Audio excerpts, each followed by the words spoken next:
Hey everybody, how's it going? Travel Man Dan here, and welcome to the weekly beer and video review show. I am so excited. We have an amazing show. Welcome. If you're a regular customer, welcome back. I don't know if you're a customer or not because you're really not buying anything out of me. I don't know why I just say customer, but what the hell? Welcome here. I see we have Frank already here. Welcome, Frank. Yeah, we're at 5,510 subscribers. We are growing on the channel, and I'm pumped up. Hey. All right, we'll get to that in a second. But if you're new, thanks for hopping on. Thanks for joining us today. I know the schedule has fluctuated. We're normally at 10 a.m. Pacific Standard Time, but due to the Bills season, we're going to go ahead and change things around according to the Bills and Eagles schedule so that we'll still give you the great show that you deserve to check out. But we're going to have to do it around our amazing football team. So, guys, if you're new to the channel, let me tell you a little bit about what we do here. And on this channel, we do reviews about beer. That's right. I got two amazing beers. I am so excited to get going. Welcome, Baro. First of all, I got to say, Baro is checking in from India. It is 3:30 in the morning over there. And, Baro, I cannot be more humbled at you waking up and joining our show. My man, one day I'm going to make some money off this channel, and I'm going to fly to India to make some videos, and I'm going to give you a big freaking hug. So thanks for hopping on. Like I was saying, we go ahead and review beers on this channel. We go ahead and we talk about two delicious beers. We're going to give you a score. I'm going to bring in my co-host in a minute, and then I review the video that came out last week on my channel, and I preview the video that's coming out this week on my channel. So all while we're doing that, we're going to go ahead. We're going to have a fun show. We're going to talk about some stuff in the news. We're going to have some good stuff like what would you rather. We're going to do what are you reading, what are you watching, or what are you listening to. Really great show. Thanks for hopping on. If this is the first time you're with us, if this is your regularly weekly scheduled show and you're here, like my man Baro, like my man Frank, thank you so much for the support. Can't say how much I appreciate it. And let's go ahead and bring in my co-host, your favorite, my good buddy. Ladies and gentlemen, welcome to the show, Mr. Nate Test Bunny. Nate, welcome. All right. What's up, man? So obviously my team did not win today, so I wanted to show you what their final record of the year will be, which will be 16 wins and 1 loss after their loss today to the San Francisco 49ers. Not great, Danny. How you doing? No, you guys fizzled out. I saw that. I was watching the red zone. Meanwhile, we squished the fish. We destroyed Miami 35-0. Okay. So what happened to Tua? He got his ribs broken. I think that's what I think. I mean, it was early on. To be honest with you, I don't think it would have mattered. I think the Bills are in full defensive mode. The great thing about the Bills on the defensive mode, which a lot of people said last year, was Star Latoya coming back after he opted out because of COVID, has really caused a massive surge from our pass rushers. One guy that we drafted 2 years ago, I don't know if you remember, A.J. Epinesa, he was basically getting thrown all over the field. He is dominating, dude. Really? Yeah, dude. Like 2 sacks, like all over the field, crunching people. Our rookie had a sack. It's 2 games in a row where Greg Rousseau is looking amazing. Yeah, squish the fish. That's right, Frank. And your grandmother strongly disliked the fish. So, guys, because of the time change, let me go ahead and I'm going to bring up something, Nate, that I don't think you've ever been a part of because I believe you joined the show. Gosh, was it summertime? March. I don't think. No, I think it was more like summertime, probably like June. No, it was your birthday. It was before your birthday. Was it? Yep. Oh, okay. So, wow, almost about 8 months. Anyway, doesn't matter. Let me tell you a little bit about what happens during football season. When the Bills win, what do? We go ahead. We start off the day with a quick. I slam one. I do a little and to celebrate the Bills. So. Drew the Tick, we are live with Ty Danny Test Bunny. Drew's in the house. Welcome. I don't know if you know this, but you seem to be wearing both a Bills shirt and a Bills hat. Oh, I know. I know. I just get ready for it the rest of the football season. Yep, I just come from my Bills group. Calvin says, hello, preparing supper. Hell yeah, dude. Calvin just dropped the supper, Nate. I like it. Why don't you go after the supper into the parlor? All right, I don't know. You guys know what I'm talking about. There's some old school East Coast words.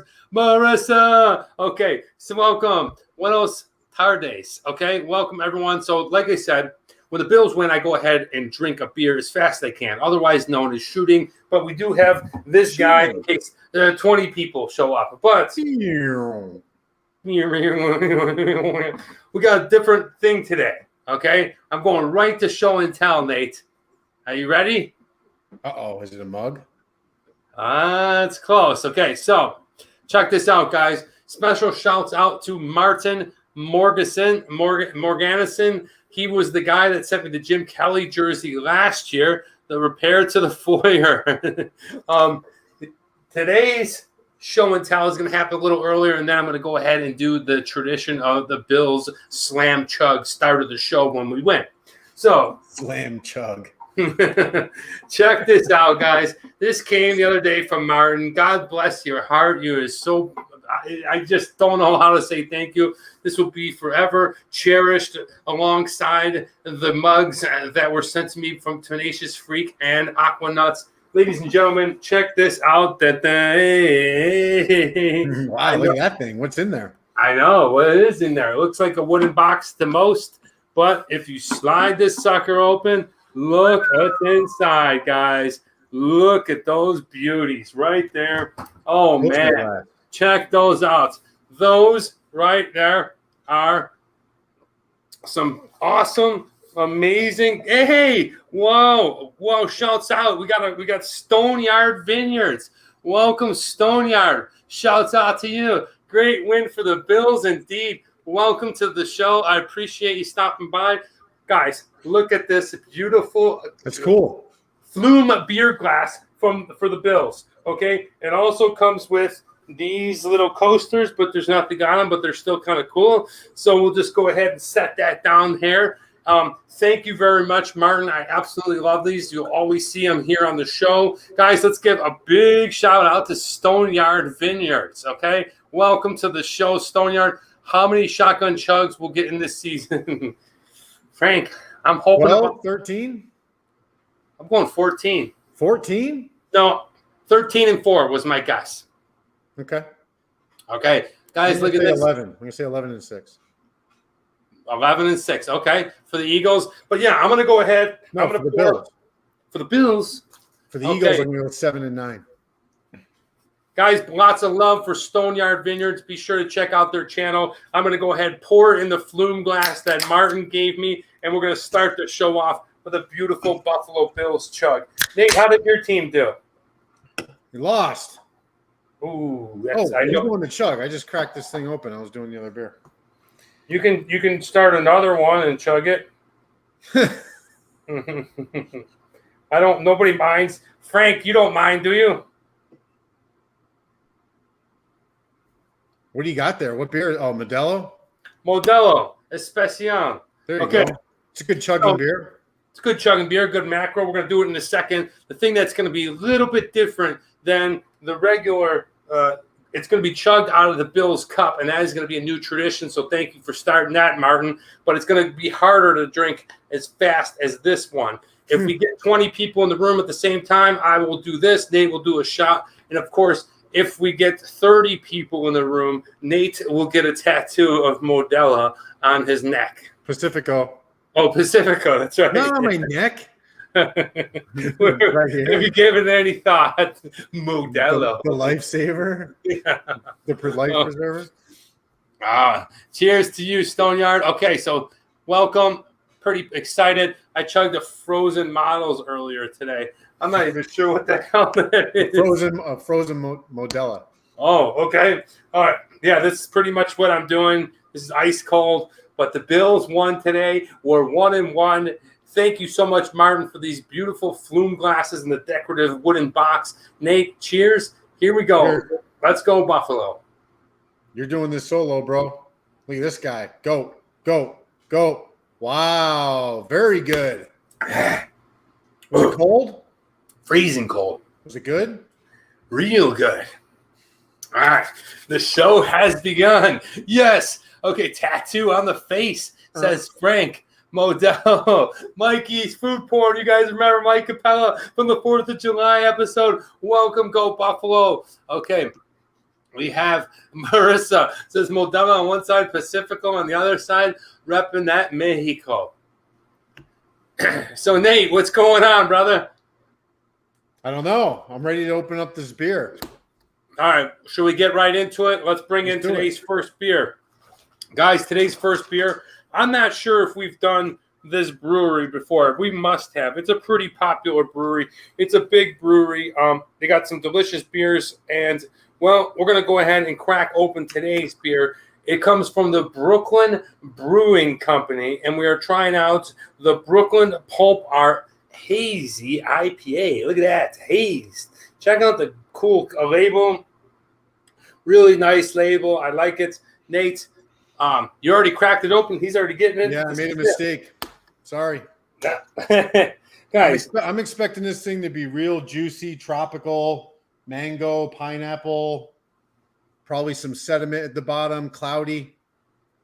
Okay, yeah. So you're thinking, I mean, it is a tropical. Look, I'm gonna just drink both of them out of the Bill's Flumes today. Okay, why not? Yeah, it is a cool label right away. I'm gonna go ahead and crack it open. What's the alcohol percentage on this thing, Nate? 6.5.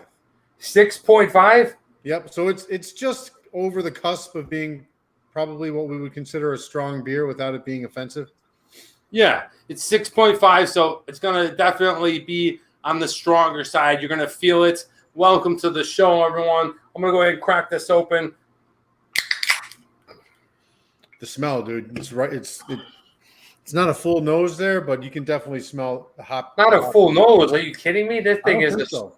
Oh, yeah. Dude, that's a schnauzer, man. I don't think so. That is one heck of a smell right there. Yeah.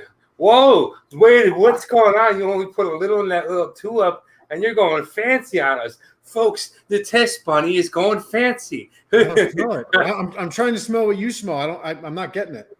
I like how you poured just a little bit in there, like you're a regular Cicerone. That's beautiful. He is trying to make my friend laugh with his team laugh. Chug that sucker, Stoneyard. We're not yet. We go ahead and we actually are going to review this one. The chugging will come later when I bust out the actual beer bong. But take a look at that thing. Hey, that's good. It's not as hazy as I thought it would be. It's kind of more like an amber. You know, like it's not really. It's kind of cloudy, I guess. No sediment. Anywhere to be found. So that's kind of strange for a hazy to have no sediment. It's not really that cloudy. It kind of looks almost like an amber ale. Yeah, I'm getting a nice color to it. I'm getting more of a maize color. I got like some dark shades going on right underneath the head. Oftentimes I refer to it as the IPA vortex. All right, I feel like I'm holding an ice cream cone. Does it look like I'm holding an ice cream cone? Yeah, kind of. Especially those ice cream cones. Remember the ones in China where they had the little cone at the bottom and they had the ice cream top?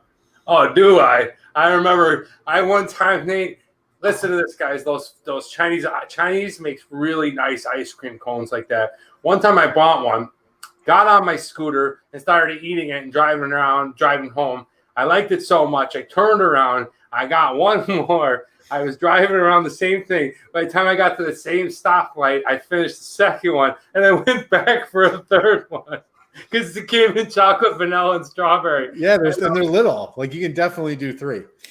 Yeah, I remember that. That's funny that you said that you brought that up. But okay, one thing I know is about this Flume glass. Like this thing is good. How does it look on screen, guys? How does this? Frank, the glass looks awesome. Yeah, and I like it. It's really nice. I like how you're holding it like that. Yeah, so like this is how I hold it. You're probably supposed to hold it like this, but I'm gonna hold it like this. That's how I hold my can of beer. It just that's how it fits good in my hand, guys. Hey, Nate, how about it, man? Cheers. Cheers, dude. Let's go for the first sip, and I'll let you know what we think of this Brooklyn Brewery Hazy Pulp Art. I mean, it's juicy, right? It's definitely going to have that kind of juice forward IPA, right? But it's just not. I don't know. It's not wowing me at the moment. I kind of like it. I kind of like the juiciness of it. It's got a little flavor of soapiness in it. I don't know if you taste that. I don't know what that is. There's obviously some type of flavoring in there. Something floral. What is it? Something floral, almost like a rose petal or something. I don't know. It's something a little bit different that I haven't really smelled in a hazy before. Yeah, it's nothing too overpowering. You definitely taste a lot of the juiciness going on in this beer. The label looks like an ice cream too. Yes, it does. But not a bad first sip overall. I like Brooklyn Brewery's products, but the ice cream vendor must have a great story to tell. Yeah. It's a good stuff. I can't figure it out.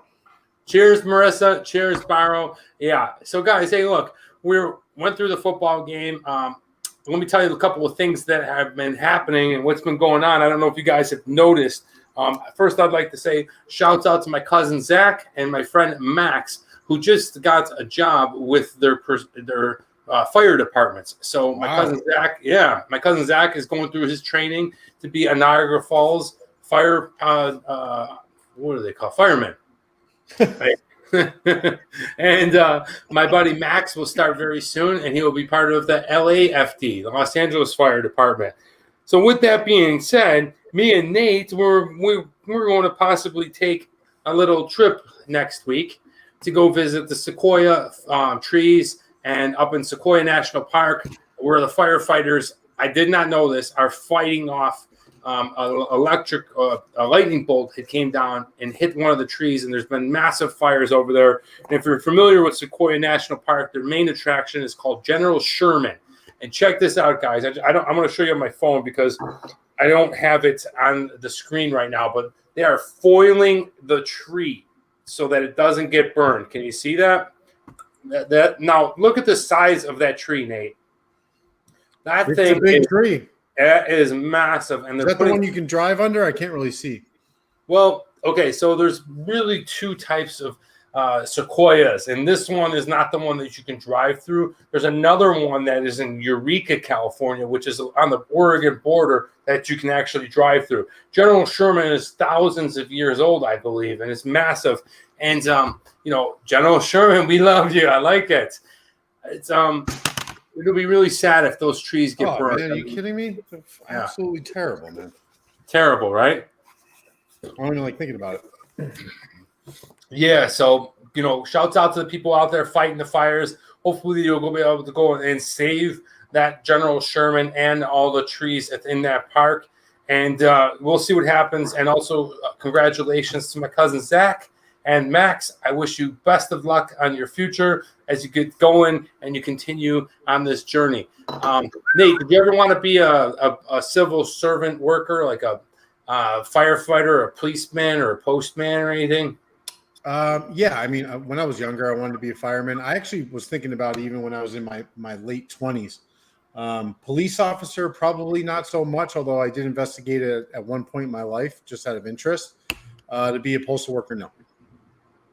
Yeah, I feel like, I never wanted to be a police officer, like a beat cop and driving around and stuff like that. And, the fun thing about it for me is, as an actor, that seems to be my number one role that I get called in for. So I would love to play. You have a look for it. Yeah. Jocko, and Mike Giacomazza, you know what I mean? Or something like that. A tough, hard-nosed cop that knows no good, and he's after the trail of hula. I don't know. But I never really had any, desire to be it. And same thing with firefighters. As much as I respect both the policemen and the firefighters, I never really wanted to be it. Really? Now, I'm surprised by that, actually. Yeah, I never really, but postman I've always liked. I always liked. I just like, walking through people's yards and looking at their mail, and, the curiosity. I've always been curious, like looking at people's parcels and who gets what. You can't see federal crime if you look through it. But I don't know. But I guess that dream's still out there.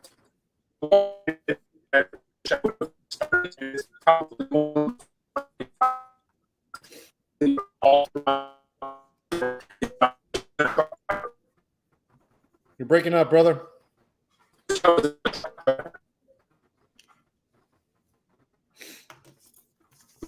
I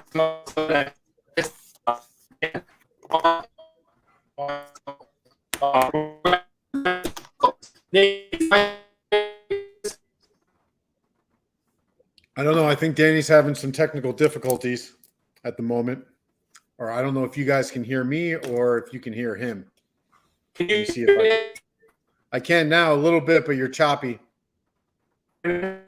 hear? Yeah, I can't hear you, man. Can you guys hear me?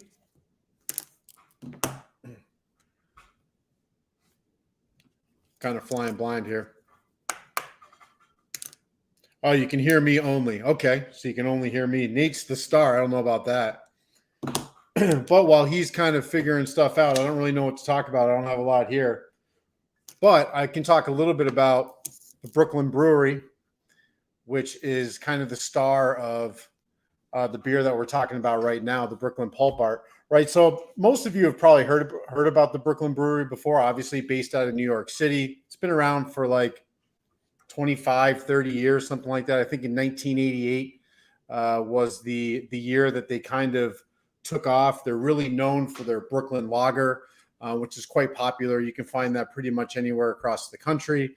This offering right here, the Brooklyn Pulp Art, this is part of their year-round series. They got a couple of series. They've got a year-round, they've got a seasonal, and then there's one other thing I just kind of forget at the moment. But they do have a flagship beer. It's a standard amber lager. They're 5.2% Brooklyn Lager. So if you guys haven't had this, right, and you can only get the Brooklyn Lager as an opportunity to try that brewery, I would give it a shot. It's pretty popular. A lot of people like it.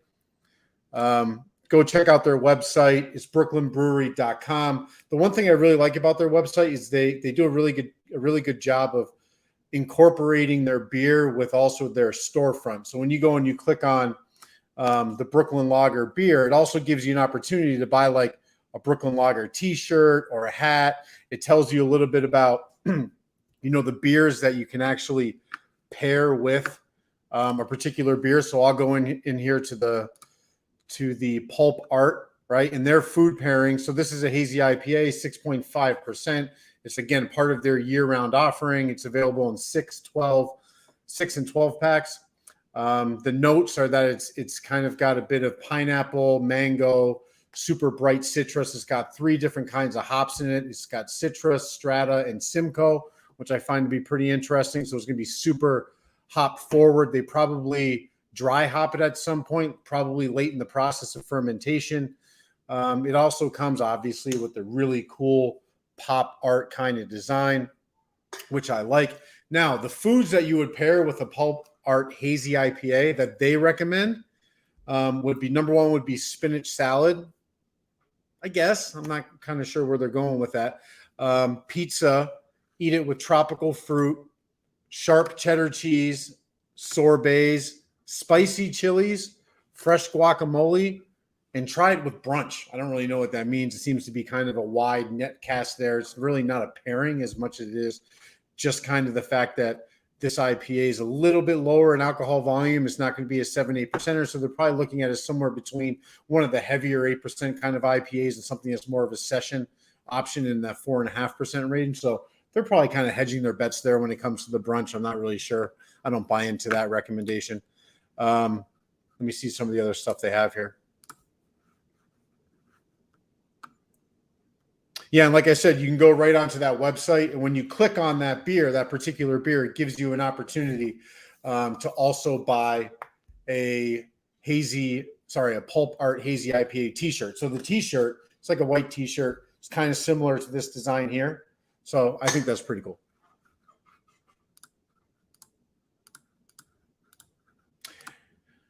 Let me read a couple of the reviews here for the Brooklyn Pulp Art IPA. So typically what I'll do is I'll go on to ratebeer.com. If you guys haven't been on that website, I recommend you checking it out. Really what they do is they come up with different categories on how to grade a particular beer. It's out of 5 stars. And then of course, when you do rate the beer, you kind of put in a little blurb about how you experienced it. The typical points that people will try to discuss are the nose. What does it smell like? What is the palate? Is it a light or a medium or a heavy body type of beer? They'll talk about the aroma, the nose. They'll talk about the taste and things like that. So here's a couple that I was reading before. And someone had mentioned this too. It's kind of similar to what I was just talking about, that the nose on this beer is a little bit lacking. I kind of agree with that. There's citrus and other fruits in the taste, but I'm getting a decent amount of malt sweetness too. Also agree with that. This beer is not, while it is hop forward because of the fact that it is hazy and it has that tropical element to it, it doesn't have the piney back of the palate type of brininess almost that you would expect from an IPA. So there is a difference here. This is much lighter offering than the majority of the hazy IPAs that I've tried.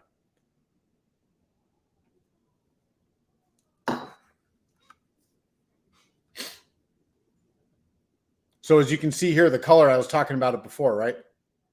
Typically when you're going to see a hazy IPA like this, it's going to be much cloudier.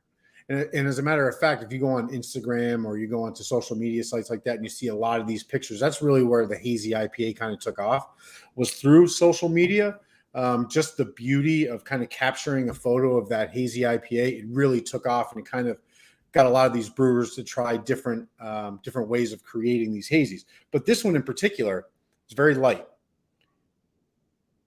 You know, it almost looks like an amber ale. You know, it just doesn't have that typical haze I would expect, and I'd probably knock that in the points when I'm doing the scoring. Ladies and gentlemen, I am back. Hey, not bad. You guys had to listen to me ramble for a while. Now he's having issues again, so you might have to listen to me ramble some more. Danny, can you hear? Nope.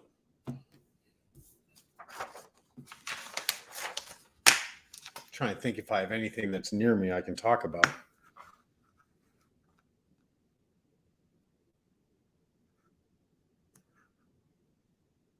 All right, let me read another one of these reviews. I don't know what else to do. Sorry, guys. All right, here we go. 12-ounce can from Woodman's Appleton. Don't know what that is.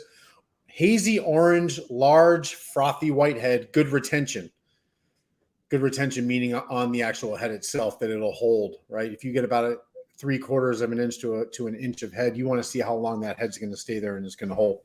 Aroma of mango, grape. I don't taste grape. Pineapple. Taste is mango, pineapple, pale malt. Interesting.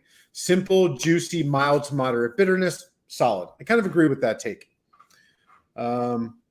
Sort of looks unfiltered. Some chill haze. I don't really think I've heard that term before, but I disagree.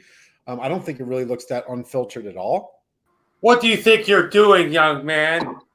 Are you hijacking the show? I'm back, ladies and gentlemen. What's going on, dude? What the hell just happened? Welcome. I don't know, but I was just reading websites for our followers for about 10 minutes. So. Way to hold it down, my man. That's why he's the best co-host in the country. All right, what did I miss? I don't know what the hell just happened, but I know for sure okay. Spectrum is going to be getting a phone call. My phone service, my internet service just whacked out. Could be because of the new time slot. Nate, good job. Danny's still in Buffalo. He should definitely stop down to Flying Bison. Mike, I am not actually in Buffalo anymore, but I had a wonderful time. I had some major anxiety for about 7 minutes. Nate, how you doing? I'll tell you what, man. You and I need to have a discussion in the future for when that happens again, so I have something prepared to talk about, because I literally was just talking about the beer over and over again, about the brewery. I went onto the website, told them a little about the interactivity on the website, which I really like. So there's some value there. I wish I was better prepared. Perfect. You're the perfect man for that position. And those of you that I just disappeared, I got frozen in time. I don't know where I went. Thanks for hanging with us. Thanks for staying with Nate. This is what we're drinking, the Brooklyn Pulp Art. Okay. Welcome back. I see a lot of nice job, Nates, and a lot of welcome backs. I got to say, although we may be small, we have the best following here on YouTube, and I love the people because Frozen Man Dan. that's gotta be Frank. It's a t-shirt right there. All right. I learned I should have had that beer at brunch. Frozen Man Dan. Here we go again. No, just kidding. Oh, did you do that? That was pretty good. My eyes are moving. Anyway, this show is a shit show today, guys. Well, let's get back on track. Okay, I thought you were in the toilet, says Barbara.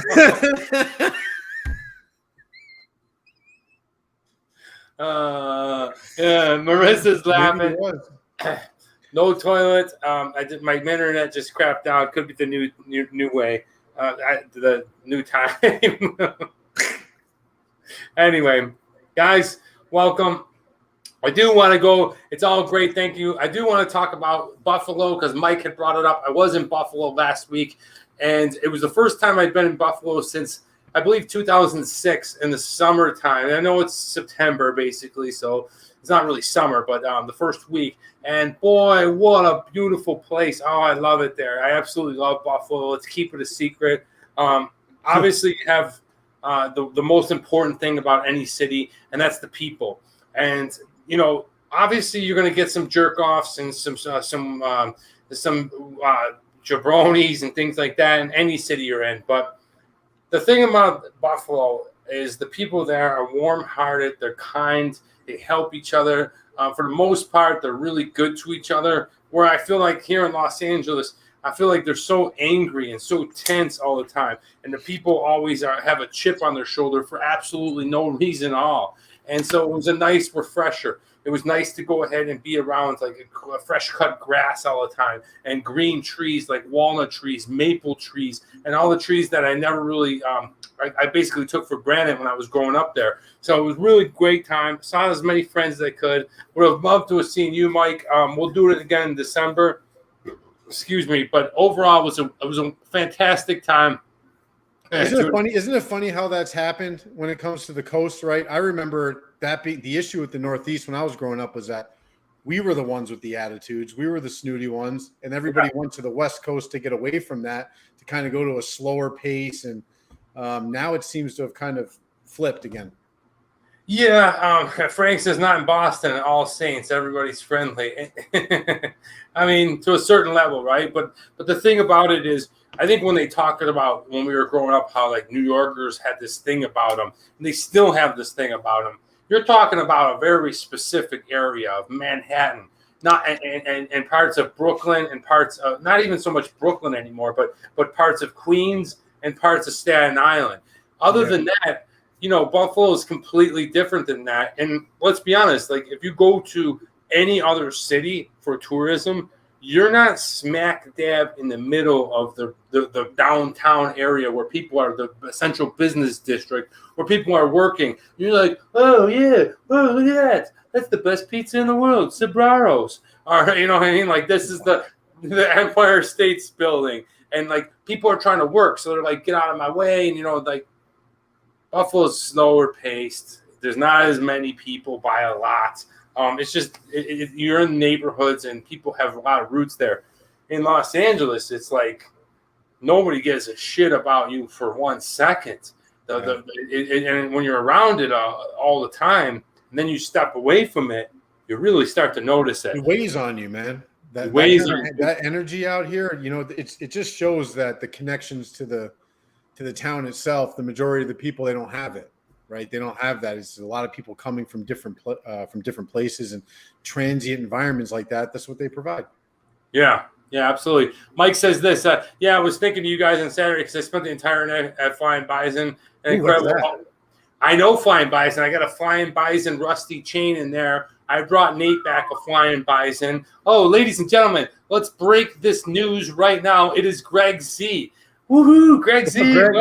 Welcome to the show. Greg Z is a long time, a viewer, follower, whatever the hell you want to call it, but an absolute OG of the show. He was one of the first 3 people. And guess what, Nate? What's up? Today is Greg Z's birthday. Happy birthday, Greg. That's right. Today is Greg Z's birthday. So I brought a band. You won't be able to hear them as much as I do, but I'm going to go ahead and hold on, boys. All right, ready? 1, 2, 3, hit it. Happy birthday to you. Happy birthday to you. Happy birthday, dear Greg.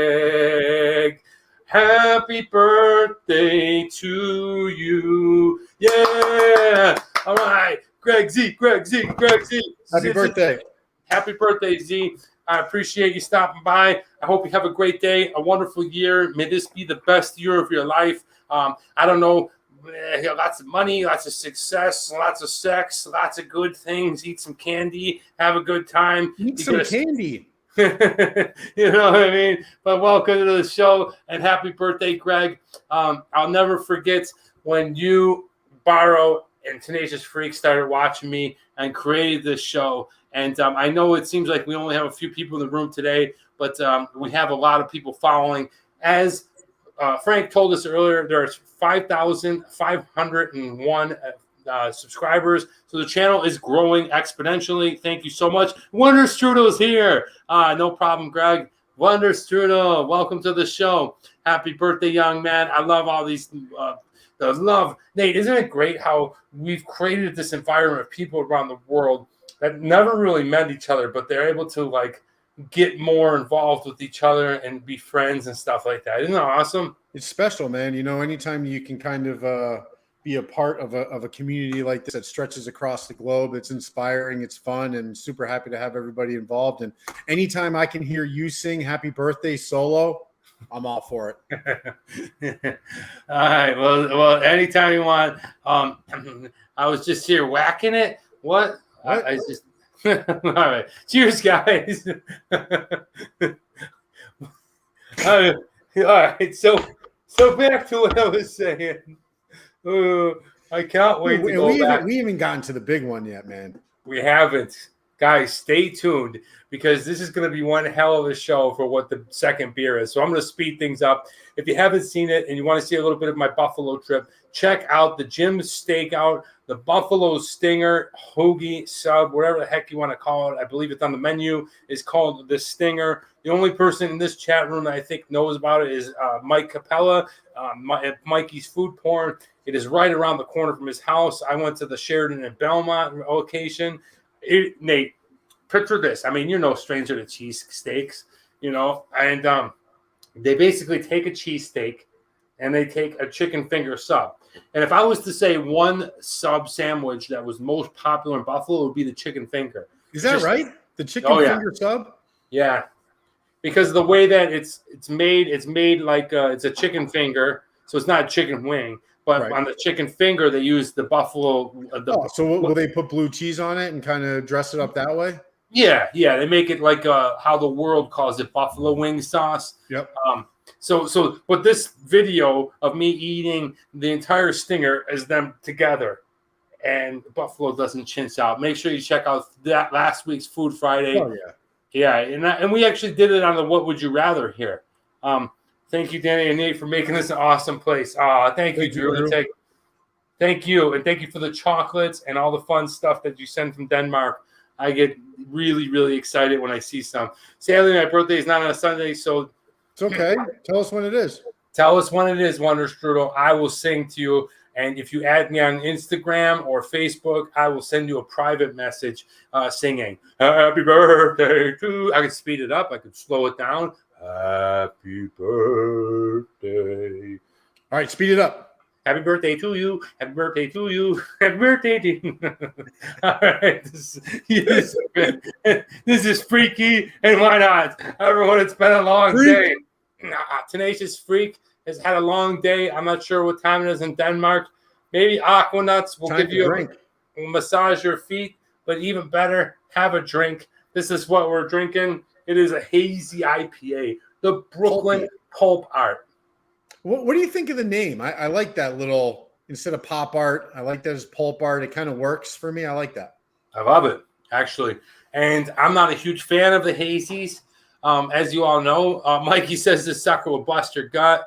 Let's sing it. You can even freeze it. Marissa, Danny, sorry, Tenacious.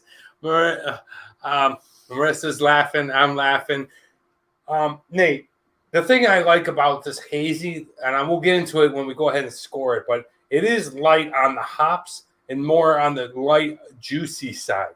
I don't like so much where it's like you can't distinguish what complexity is. And I love the play on it. I love this can. I think it's a great looking can, to be honest with you. You feel it's a complex beer?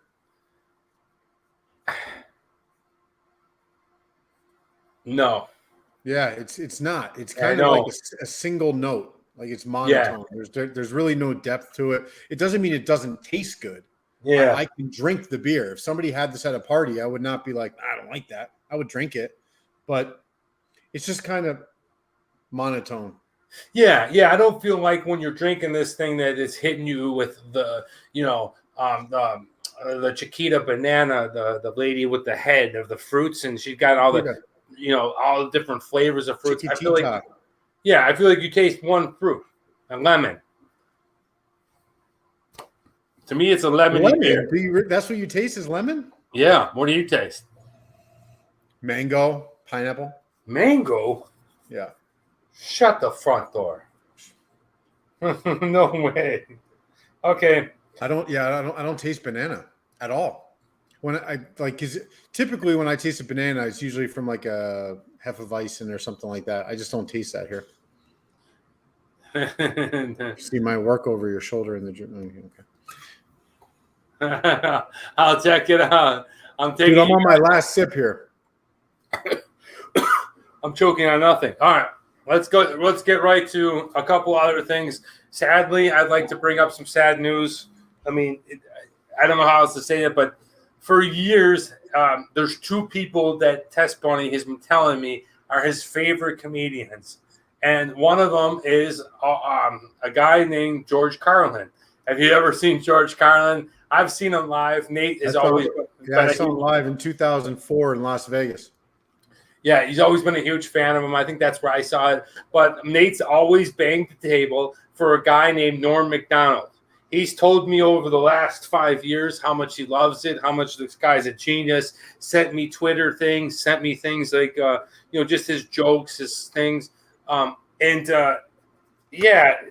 really sad in the passing of Norm Mcdonald because his brilliance as an artist was very misunderstood by the normal people, okay? But the fact that he would do things and wouldn't break, he could hold things and he would stick to his guns, and he would, it was almost like not, I don't want to say Andy Kaufman like, but it was in terms of like he just did stuff and like he didn't give a shit because.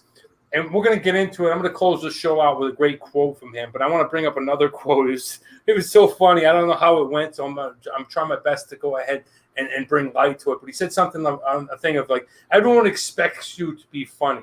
So when you're not funny, it gets more of a reaction. It's just so funny when you think about that. When you think about those words and you're like, yeah, you know what? That's absolutely right. And that's brilliant. Like, you go to see a comic and he's really funny, you're going to get a bigger reaction on stage if you're not funny in front of a crowd. So, Nate, you got anything to say about Norm Mcdonald? I mean, I could talk about Norm Mcdonald for the next 3 or 4 hours, but one of the funniest things, or not funniest things, one of the greatest things that he's ever done was his last trick, his last stand-up, which was the last 9 years. He kept brain cancer from his family, from his friends, and he had kind of he had a video or a conversation. I forget who it was with. It was with maybe Dennis Miller or somebody of that ilk. And about 8 years ago, and he was prefacing, the whole idea around people propping themselves up through cancer and the people that are around them that are affected by it. And he thought that the bravest way to handle it was to handle it by yourself. And he did that for 9 years without anybody ever knowing that he had brain cancer, and he battled it, and then he passed. And he said that it was better for people just to deal with his passing than to deal with the 9 years of hell that he has to go through. So the fact that he was actually, how many people do you know would be selfless enough to carry that burden by themselves for 9 years with brain cancer? So that right there tells you that's his swan song, which is the most impactful thing he's ever done that I've ever witnessed. And his comedy was one thing, but as a human being, he was exceptional. And that's why I cared about him so much. Yeah, and that's well said, Nate. Especially as a celebrity in a time like now, when everybody, and I don't want to say like everybody's looking for people to lean on and to give you validity and give you Norm Macdonald kept something so serious like that to himself. And like Mike says, Norm Macdonald was quite possibly one of the most well-read, intelligent comedians, and his stick was to play a fool. You know what they say, it takes a genius to play a fool. Well said, both of you guys. So cheers to Norm Macdonald. This is the Flume from Martin, if you're here. Amazing. Let's go ahead, whack this down. I'm going to give you the good news, and then we're going to get into the crazy shit, the second beer. The sad. I like it a lot, man. I like it a lot. Yeah. Let's go ahead and bust out the score, guys. The taste. I'm going to get right into it. Like we talked about before, I didn't feel like it had a lot of complexity, and that's what I liked about it. I liked that it was juicy, and then I did taste some type of fruit. Predominantly, to me, I tasted that sweet taste of a lemon, okay? When it's mixed in there with the hops, I feel like it's a really good kind of mixture where some hazy IPAs, they're grapefruit. Nate says he tasted mango. You're all over the spectrum. I tasted like a lemon hoppy flavor. I really liked it. I felt like it was refreshing. I feel like at 6.5%, I felt like it was a strong taste. And I definitely enjoyed drinking this beer. That's why I'm going to go ahead and give it a score of a 4.0. Yeah, I'm going to go. I'm not at a 4.0 for this. I'm going to go at a 2.5. A reputable brewer like Brooklyn Brewing, you would think something if they were to kind of promote a hazy as part of their lineup, that they would have done a better job with this. I think it's a hazy that Bud Light would market. That's what it tastes like to me. Wow. Not a lot of complexity at all, straight to the point. And that's what it tastes like to me, is if Bud Light overtook their brewery and they decided making a hazy IPA, that this is what they would make. Interesting. Yeah. So for me, it didn't do it. 2.5. Okay. Hey guys, during the short of my internet connection, I didn't get a chance to show you, but I just want to show you real quick. This is what the Brooklyn Brewery looks like. Okay, that's in Williamsburg, New York, which is hipster heaven. Okay, if you take a look at that, this is part 2. That's the inside of it. Neat looking brewery. You can see you can eat and drink, and got your barrels over here. And here is one of the co-founders, Steve Hendry. Okay, looking happy. He's got the beard going, the glasses. All right, older guy, but very successful business and really delicious beer. I thought I would bring that up because we didn't get a chance to. Although Nate told you a little bit about there, I went on the fritz a little bit, and we lost connection for a while. Going on to price, I bought this one with Nate. I think it was how much, Nate? $2.79 a can. No, this one was actually $2.49. So pretty close. $2.49 a can, pretty good actually, pretty standard. I think it's for a good beer from a reputable company. I think the fact that it's a 6.5%, I'm going to bump it up a little bit, and I'm going to go ahead and give it a score of a 3.0 on price. Yeah, I'm going to continue with the 2.5. The price is not offensive, but it's not like it's a great price, so it's pretty much down the middle, 2.5. Okay, 2.5. All right, design. Now, Nate had said before, pop art. If you're not familiar with pop art, street pop art, it's a really colorful kind of new age stuff. I believe it came in about the late 80s. All right, well, let's take a look. I mean, I love pop art. It looks great, right? The can looks bitchin'. Lots of neat colors in there. You got yellow polka dots. You got blues in there. You got really vibrant colors going on. This doesn't look like a can of beer. It looks like a can of kids' sugary drink that you drink and your mother puts in your lunchbox, and you crack that shit open in 4th grade, and you're at the lunch table, and the girls like you because you have this can. The dudes want to be you because you have this can. Shit, even the teachers are jealous of you because you got this can. It's just a beautiful looking can, and the fact that there's beer in it, I love it. Okay, so I'm going to go ahead and give it a score of a 4.5. And the fact that there's beer in it, I love it. That's great. Yeah. So again, I it's going to feel like I'm picking on this can, but I'm going to go with 3.0 because I feel they missed the mark here. Like they have the pop art theme to it, which I like. The pastel colors, it's very poppy. But why didn't they incorporate like the tropical fruit vibe into this thing? All of these little things that they did would have been perfect for tropical fruit, and they just missed the mark for me. All of tropical fruits, they basically have this color profile, right? It's a bunch of pinks and greens and yellows and oranges. Why they couldn't have had a pineapple on here, a mango, a passion fruit, guava, whatever that was, they could have done something a little bit more to drive that point home that it's a tropical hazy IPA. So for me, 3.0. Oh, okay. Look, you got a really good point there. Instead of those being little polka dots, could they have been oranges? Instead of the other ones being like half circles, they could have been pineapples. I like that, and I like the way that you went ahead and described that. All right, accessibility. You're going to be able to find this anywhere in New York City, probably in Chicago. Miami's a stretch. LA, we found it in Vegas. So out west, it's spotty. The rest of the world, you're not going to find anywhere else. I don't think so. I think it's got hard beer to find. I'm not sure if Nate talked about whether it was a regular beer from Brooklyn Brewery, or is it a regular beer, or it is. It's part of their year-round lineup. Okay, so a little bit easier to get. So throughout the United States, but still very difficult. Good distribution from Brooklyn. A lot of people drink Brooklyn, but I've never seen this beer anywhere. And I drink a lot of beer at bars. Never seen it at airports. I've never seen it throughout the United States. So I'm going to go ahead and give it a score of a 2.5. Yeah, I can't really argue that I have to give the same score. I was about to give it a 3.0, but you're right. Like I saw it in a Total Wine, which I don't know how fair that is when you're looking at, how well is it distributed in Las Vegas? I've never seen it on tap anywhere. Yeah. Right? So, it's Brooklyn Lager, so it has a name. It's got distribution power. I don't know what that is outside of the country. You probably can't find it. So 2.5. Yeah, and that's one of the things, 2.5, that we take into consideration in case you're wondering, like, what is accessibility?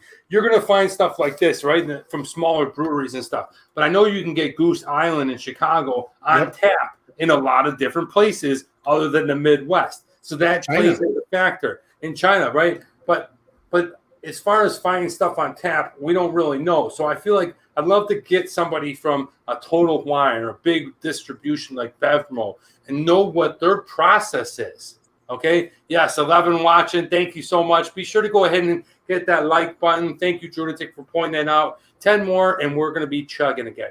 But, Nate, wouldn't you love to know the process? Like, it might be something where Brooklyn Brewery says, hey, this is the one that you buy a pallet of because people buy it. It's the most Brooklyn lager I'm sure you've probably heard of. So they might sell like 30 cases in 2 months of that stuff.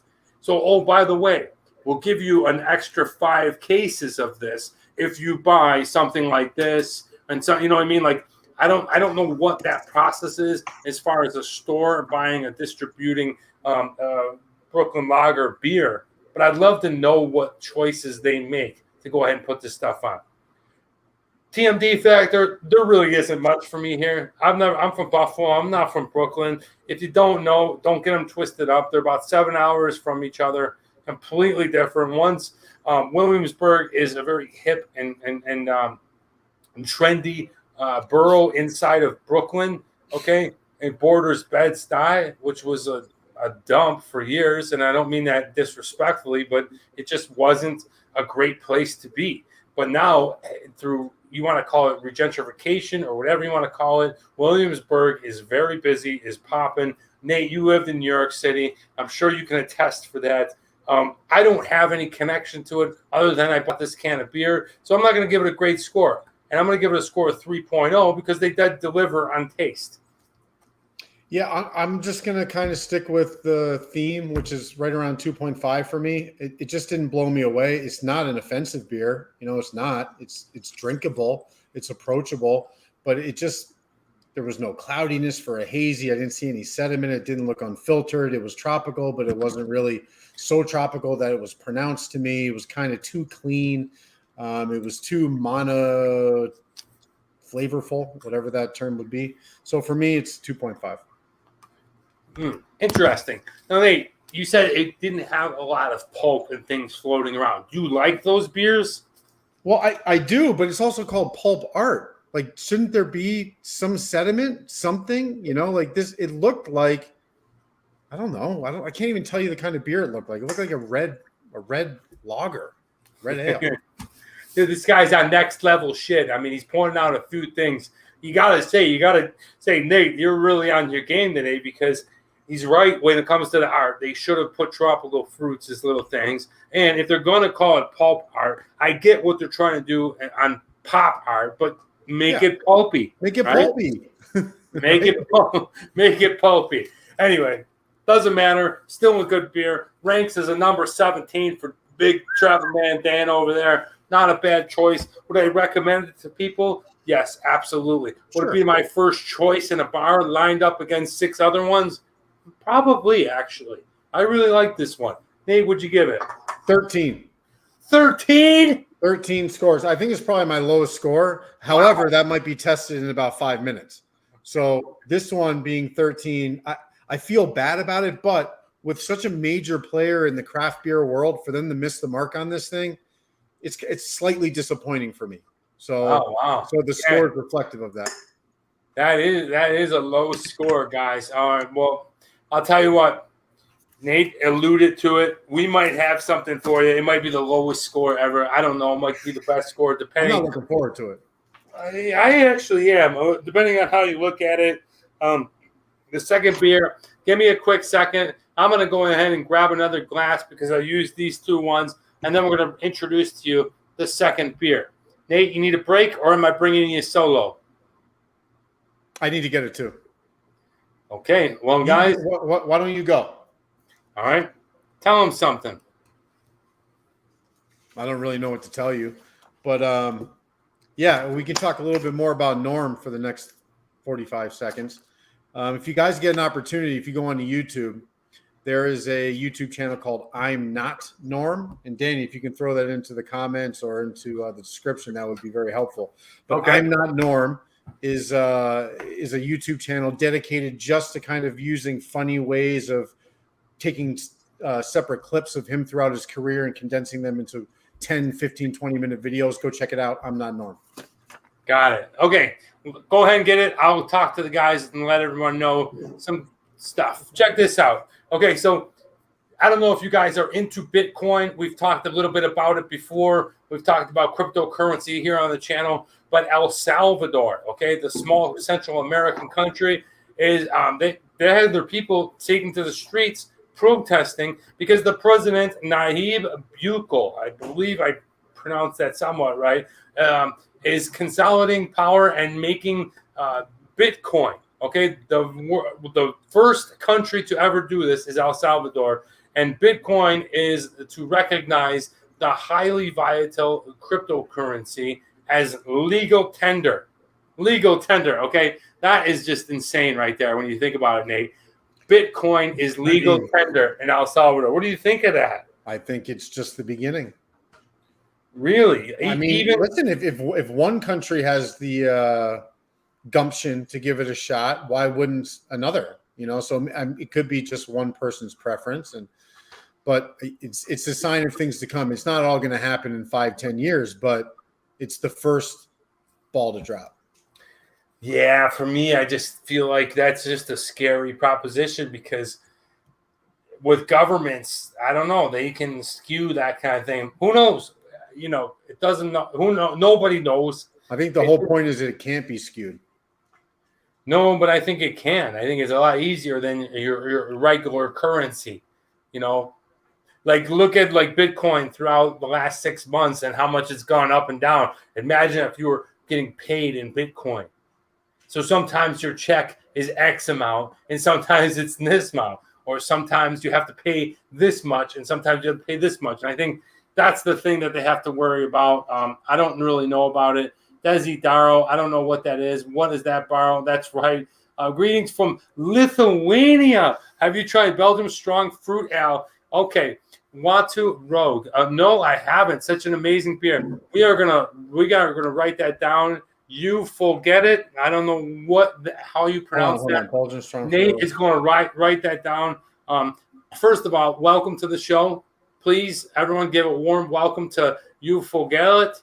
Absolutely love Lithuania. Zeppelinis. Oh, man. I just absolutely love your country. And thank you for joining us today. No, we're going to write that down. We're going to go looking for that one. So stay tuned. Stay tuned for the show. We'll try to find that. Belgium puts out some amazing beers. And welcome. But now it's time to get into today's beer. Are you ready, Nate? I mean, yeah.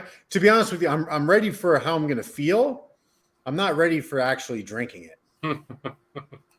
Yeah, this one is tough, guys. We pulled this one out.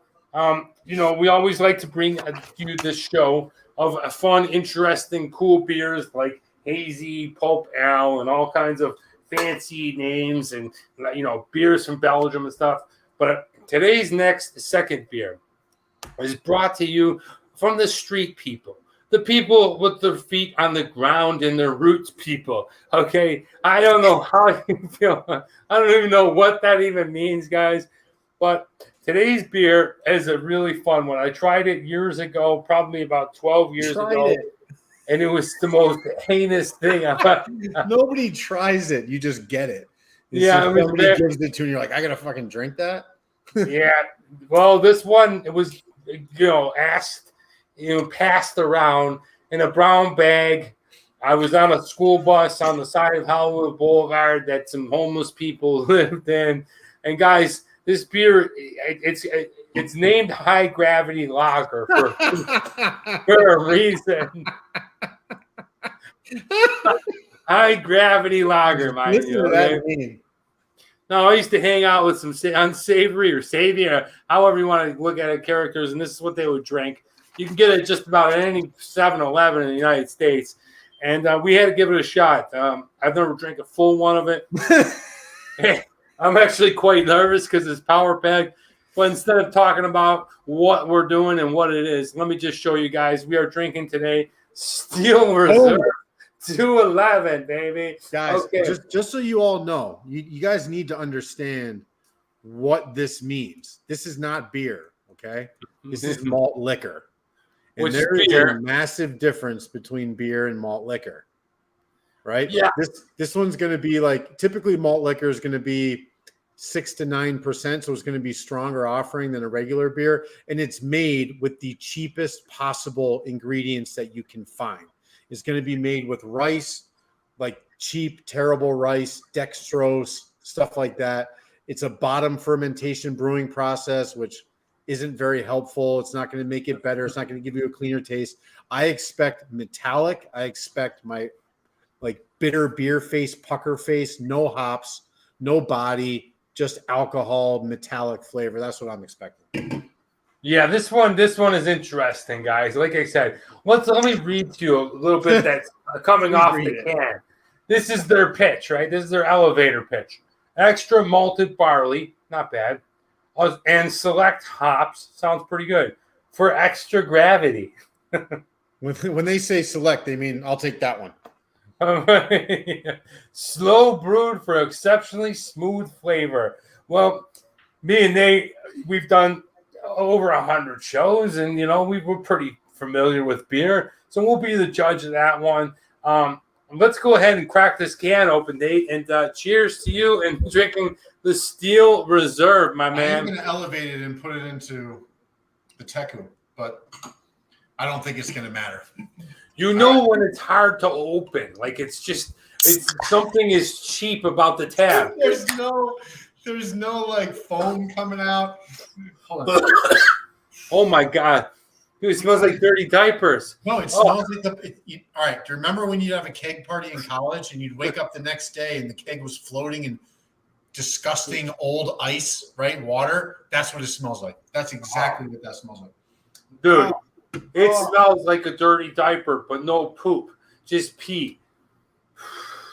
You're pretty close. All right. Oh, my gosh. Cheers. Let's done. No, mind you, this is a big can. It's 24 fluid ounces. 2 beers, 8.1%. 8.1%. Okay. Okay, there's a couple of things I want to bring up real quick before I go ahead and pour this out. So when doing some research, because we do a little research on the beer, all right, let's say thank you, Barrow. Marissa says cheers. Mikey says getting the squirts looking at the can. Me too. So, Emily says sounds delicious. All right, so when doing some research, I came across, you know how you Google whatever, and somebody wrote in, will Steel Reserve get me drunk? And the response was this. However, much like its cousin, Napalm, you have to be very careful when drinking Steel Reserve. The normal thing for hardcore Steel Reserve drinkers to do when they get drunk is to drink until they pass out.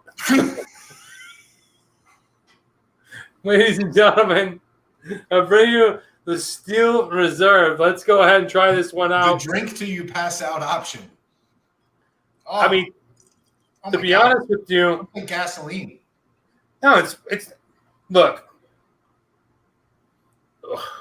It smells like a bad bathroom. It's not bad looking at all. Oh my gosh! You know what it smells like? It smells like ice beer. It smells like garbage. Some backwoods urinal that hasn't been flushed, or a punk rock club with no toilet seat on the toilet. Lots of stickers all over it. You know, when people are like, fuck it, dude. People have been pissing all over the handle, so they just don't flush it. Look at the head. It's gone. It's completely flat. Dude, look at mine compared to yours. Oh, my God. The smell. It smells like piss. It actually smells like urine. Yeah. Yours actually looks good. Mine looks like, no, yours looks like crazy. Like you're about to drink like pink. Like fucking apple cider. Yeah. Mine looks like a good beer. But hey, let's give it a shot. Steel Reserve 211. There we go.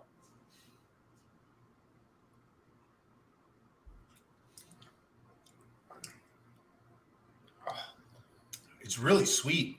Oh, dude. Yeah, it's real. Oh, it's sweet from all that whatever fucking they're using, rice or it tastes like corn. It's probably maybe that's corn. It tastes like corn and mashed bananas. That's it. That's my initial. It's the first beer that tastes like plantains. Yeah, it is. Okay, definitely I could taste like roasted barley, like they said, or malted barley. Doesn't have a great taste, but hey, not gonna knock it to the dry. It's drinkable. It's drinkable. It's definitely drinkable. It's not good, guys. It's not good, but you can if it's cold and if you want to pretty it up in a glass like this, you can kind of convince yourself you should be drinking it, but you shouldn't. Yeah, I feel like it's a fun thing to do. You know when you like give someone non-alcoholic beer, and then they're drinking it, and then they're like, "Oh, I'm so drunk, man." You're like, "Oh no, that's actually non-alcoholic. You're not drunk," and then it's busting. I feel like if somebody came over and they didn't know beer or whatever, if you gave them Steel Reserve in a pint and told them it was fucking Pulp Art or Mcdonald or whatever, they wouldn't know, but it would be imagine doing that. Like you knew what it was and they were coming out with like all sorts of descriptors. Oh man, you know what? It's a beautiful caramelized maize flavor that I'm feeling. No, it tastes like the inside of a fucking gas cap. Guys, I'm sorry for the language. Steel Reserve's out, so there's gonna be a lot of F-bombs for me. Hey, it's just the beginning. Once we get to the end of this can, and if we somehow get 12 more people in the room, we got another shot. But there it is, Steel Reserve. Look at that wine. It almost looks like cognac. It's like Irish whiskey. It looks like cognac. Now, I'd like to show you guys some pictures of the breweries and things like that. Unfortunately, I couldn't find anything on the breweries of this place, but I did find. You know why? Well, I did find some things. I found this. This was left at the bottom of a train station, and somewhere in Tacoma, Washington. Okay, I did find this. Okay, and the guy's having a nap over here. He's having a nap, and take a look. He's drinking the Steel Reserve 211. No, what the fuck? They're just hanging out. Maybe they're doing a peer review show. Doesn't matter, but I can't find anything on the brew. Dude, because it's done. They so just so you guys know out there, they discontinued the high gravity lager. It's no longer being made.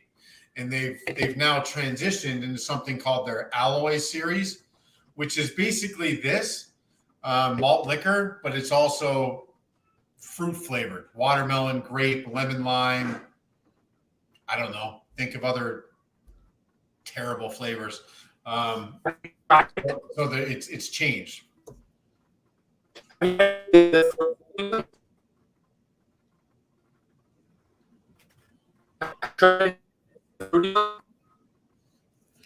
right, he's struggling again. Can you guys hear me or him? If I can get a response, I'll take over.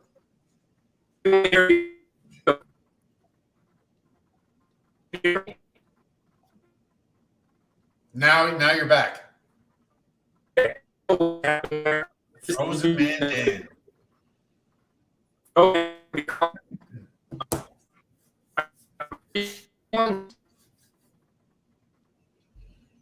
Okay, so malt liquor, right? Like malt liquor is basically it's convenience store beer, right? It's made very poorly. The process is not great. It's typically going to be made by mass distributors. It's probably the remnants of other stuff, and they just kind of dump it all in, and they come up with something like this. Well, some of the main contributors here in America when it comes to malt liquor would be like Old English. If anybody's ever had that, they're typically inside of a 40-ounce bottle, right? And I'm pretty sure Danny and his friend BC had done Edward 40 hands. This is going to be something that you would do like an Edward 40 hands, where you take your hand to it, have someone crack the two beers open until you finish them, right? This is the kind of beer that people use for that stuff. It's not good quality. It's not good beer. I don't recommend getting it. If you want to do it to kind of joke around with your friends, I don't know, maybe you like it. Maybe you like it. But for me, it's not really my thing. You got Old English, you got Mickey's Wide Mouth, you've got something like a Bud Ice would be quite similar to this. Trying to think what else there is. St. Ides. St. Ides, basically what Steel Reserve is doing, and they're making these kind of malt liquor flavored fruity drinks. St. Ides originally did that back in the late 90s, early 2000s, where they had like a mixed berry tropical punch. There was a green one, a red one, a blue one, a yellow one, right? So they're kind of going after that. And if you've ever had Four Loko, I say that it's similar. So their new Alloy series, which is called the new series from Steel Reserve, which is called the Alloy series, is mimicking kind of what St. Ides did in the early 2000s, and what Four Loko did probably in 2010 before they basically got banned. So that's exactly what Steel Reserve is going for. This is purchased back in the 90s, I think, by Molson Coors. So again, another massive worldwide distributor that's just kind of finding a certain sub-market, and they're scratching the itch to that. It doesn't taste great. As a matter of fact, when you go online, you try to find a website, there's no website, right? Like they're just not marketing that way. So it tells you a lot about the quality of beer. And as you can see, I mean, it's just not a pretty looking beer. It looks like apple juice. There's kind of bubbles in there. And I thought that this was going to be way more carbonated, because typically on a malt liquor, you're going to get more of that carbonation than you would on a regular beer. But doesn't have it. It smells like the bottom of a Coors Light can that you put cigarette butts in, and just to kind of put the cigarette butts out in the morning after drinking. That's what this smells like. It really smells like that. So we're doing this kind of tongue in cheek. Plus, it's available, and there's probably a certain amount of people out there that enjoy this kind of beer. I necessarily don't, but it has a role, and there is a market for this. If there wasn't, they wouldn't make it, and you can find it pretty much in any 7-Eleven. I'm going to try it again. See if I've changed my mind on it.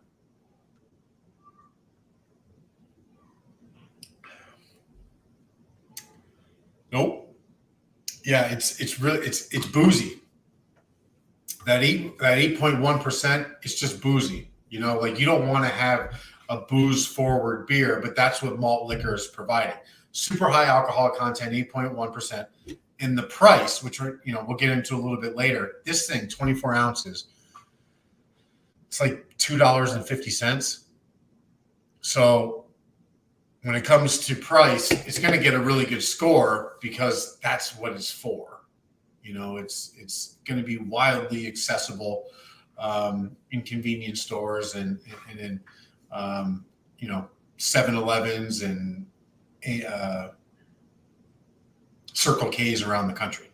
So if you want to go find it, don't look in a Total Wine. You're not going to have it. If you want to find this, go to 7-Eleven, go somewhere similar. Let me try it again.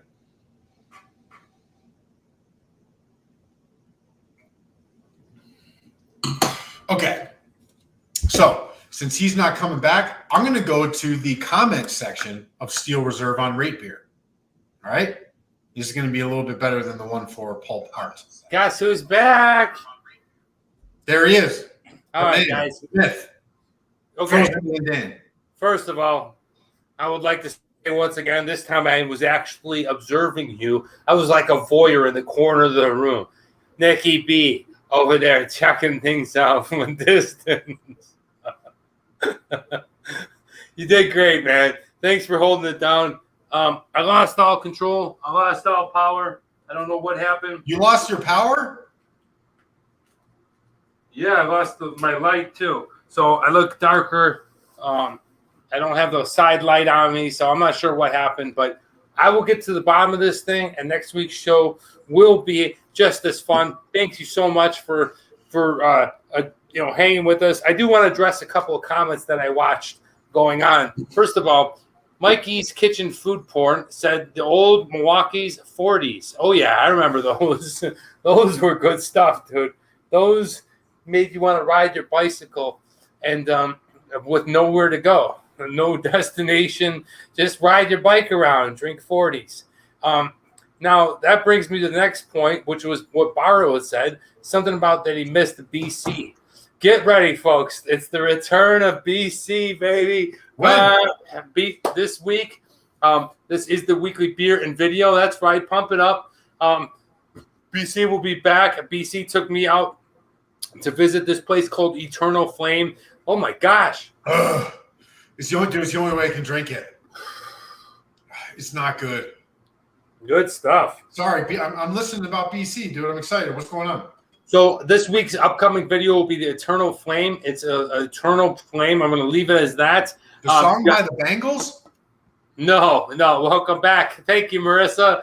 All right. Thank you. Boss is back. Thank you. But you got to check this out. You got to check Eternal Flame out. BC is with me on this video. You're going to absolutely love it. I filmed it last week. It's in Orchard Park, New York. You're going to freaking love it. If you're just joining us, I think this show has been one of the wackiest shows ever. So if you're just tuning into the show, it's not normal like this. We have a lot of structure. We don't have a lot of breakups. And we certainly how you feeling the high gravity? Dude, I mean, I'm starting to get a little bit flush here because I just whacked down basically half of it while you were playing footsie somewhere. So, I mean, I'm not playing footsie anywhere. I don't play any footsie. I would love to play footsie. If anybody would like to come over and play footsie, come on over. Footsie and chill. Who wants to Netflix and chill tonight? Who wants to Netflix and footsie? Yeah. If you want to Netflix and chill tonight, give me a call. You can come on over. Probably good. Nate here. Hold on a minute. Hey, I was wondering if you would like to footsie tonight. With you? Yeah. Nah, bro. I like girls. I think I can make that work. I don't want to footsie and chill with you. You're a nice guy, but hey. Hey, if I get you 2 or 3 more steel reserves, you think you'll change your mind? No, dude. Nothing will change my mind. That is, I'm like, nothing wrong with it. Listen. No, nothing will change my mind. Nothing will change my mind no matter what you want to do. You want to footsie and chill with whoever, that's your choice. I footsie and chill. Cheers. Cheers, dude. This shit is strong, man. I'm like swaying. Yeah, like me too. I'm having the bag. I feel like the room is going like this. Yeah, I feel like I'm drinking shots.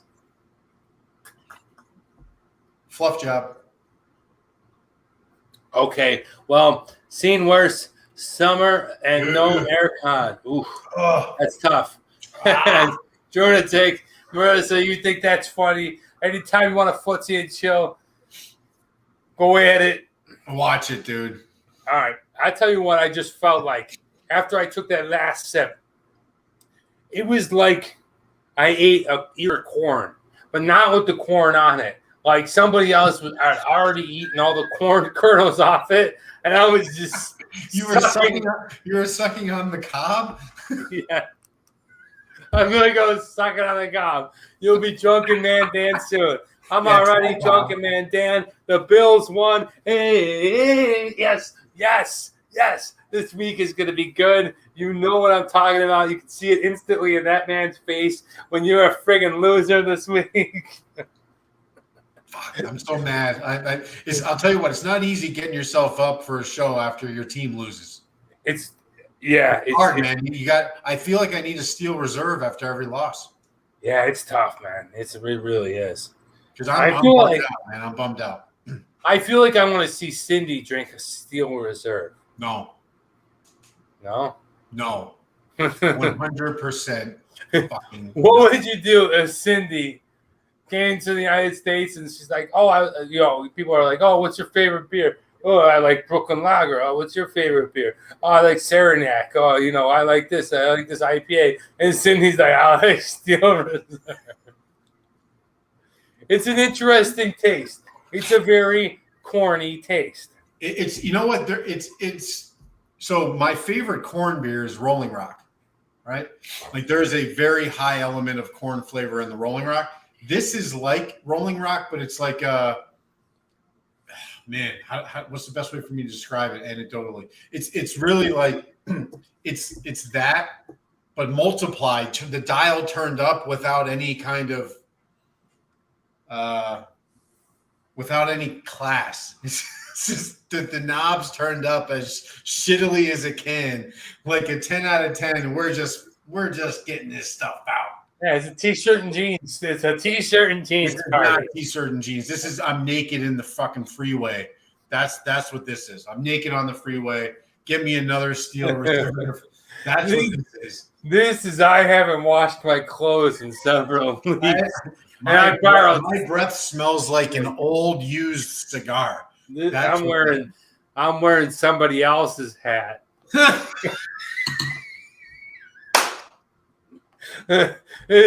but I'll tell you what.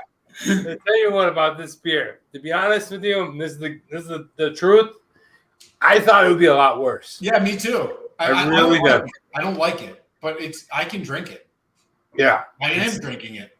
I think if somebody pulled a rope-a-dope on me after like 2 stouts and they were like, hey, you want a beer? And just hands me, I wouldn't know the difference. I would. Well, you know what? I think you're right about that. I think it would taste different. Listen, we're going to do either next week or the following week. I'm going to bring another malt liquor called Old English. You're familiar with it from all the American pop culture. When you were gone, I told him about Old English, St. Ides. Yeah, I think we're going to start bringing in some of those bad boys. You know what, dude? If anything, it's just fun watching us drink this garbage. I guess this is fun. Are you guys enjoying us? So, I mean, it's. I'm having a hell of a time. Well, yeah, I'm 3 sheets to the wind. When this show's over, we're going to talk for another hour and a half because of the Steel Reserve. Right. Absolutely, my man. Cheers. Cheers. Look, I thought I was halfway there. There's more. I feel like the can is just continuing to fill up. And we might have had the comment of the week.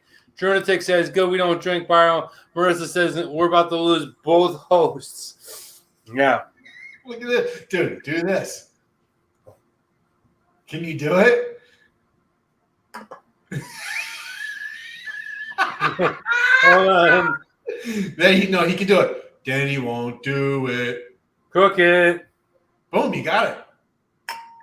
Oh, shit. All right, guys. Dude, what would you rather? Are we on it or what? We're on it. What would you rather, guys? Let me know down in the comments below.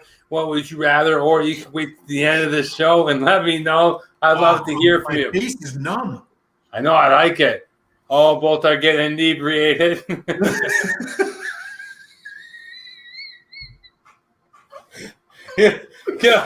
Calvin, this one took the hat off. This is gasoline, man. It really is gasoline. I can't control myself at the moment. Hey, how you doing? Right. Hey, how you doing? Hey, how you doing?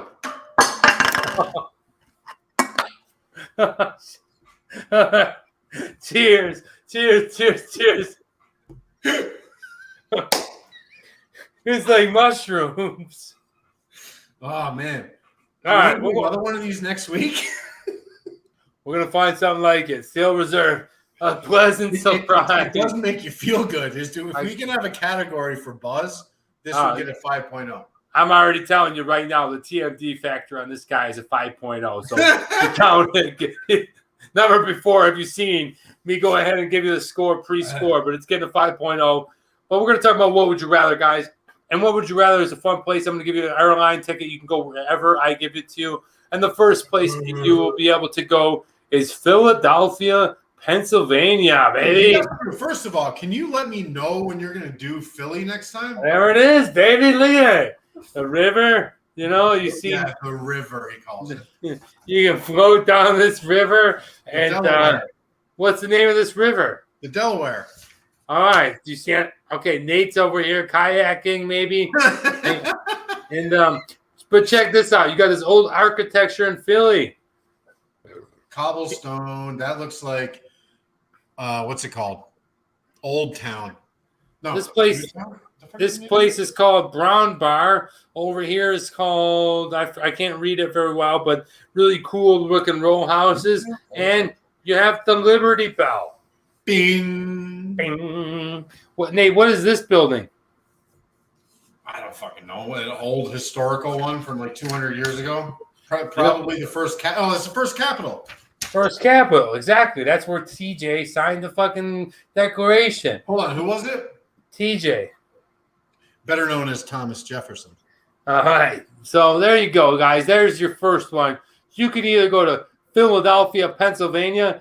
All right, let's see. Danny's face changed white to red. It looks like Marv Levy. All right. Oh, the Schuylkill River. Oh, it is the Schuylkill. That's right. You guys are for sure traveling. Yes. All right. Your second option is Wilmington. What? Hold on. Can I guess? Where is that? Where is this? Second pitcher? Detroit. Oh, it's fucking Dallas. Dallas, Texas, guys.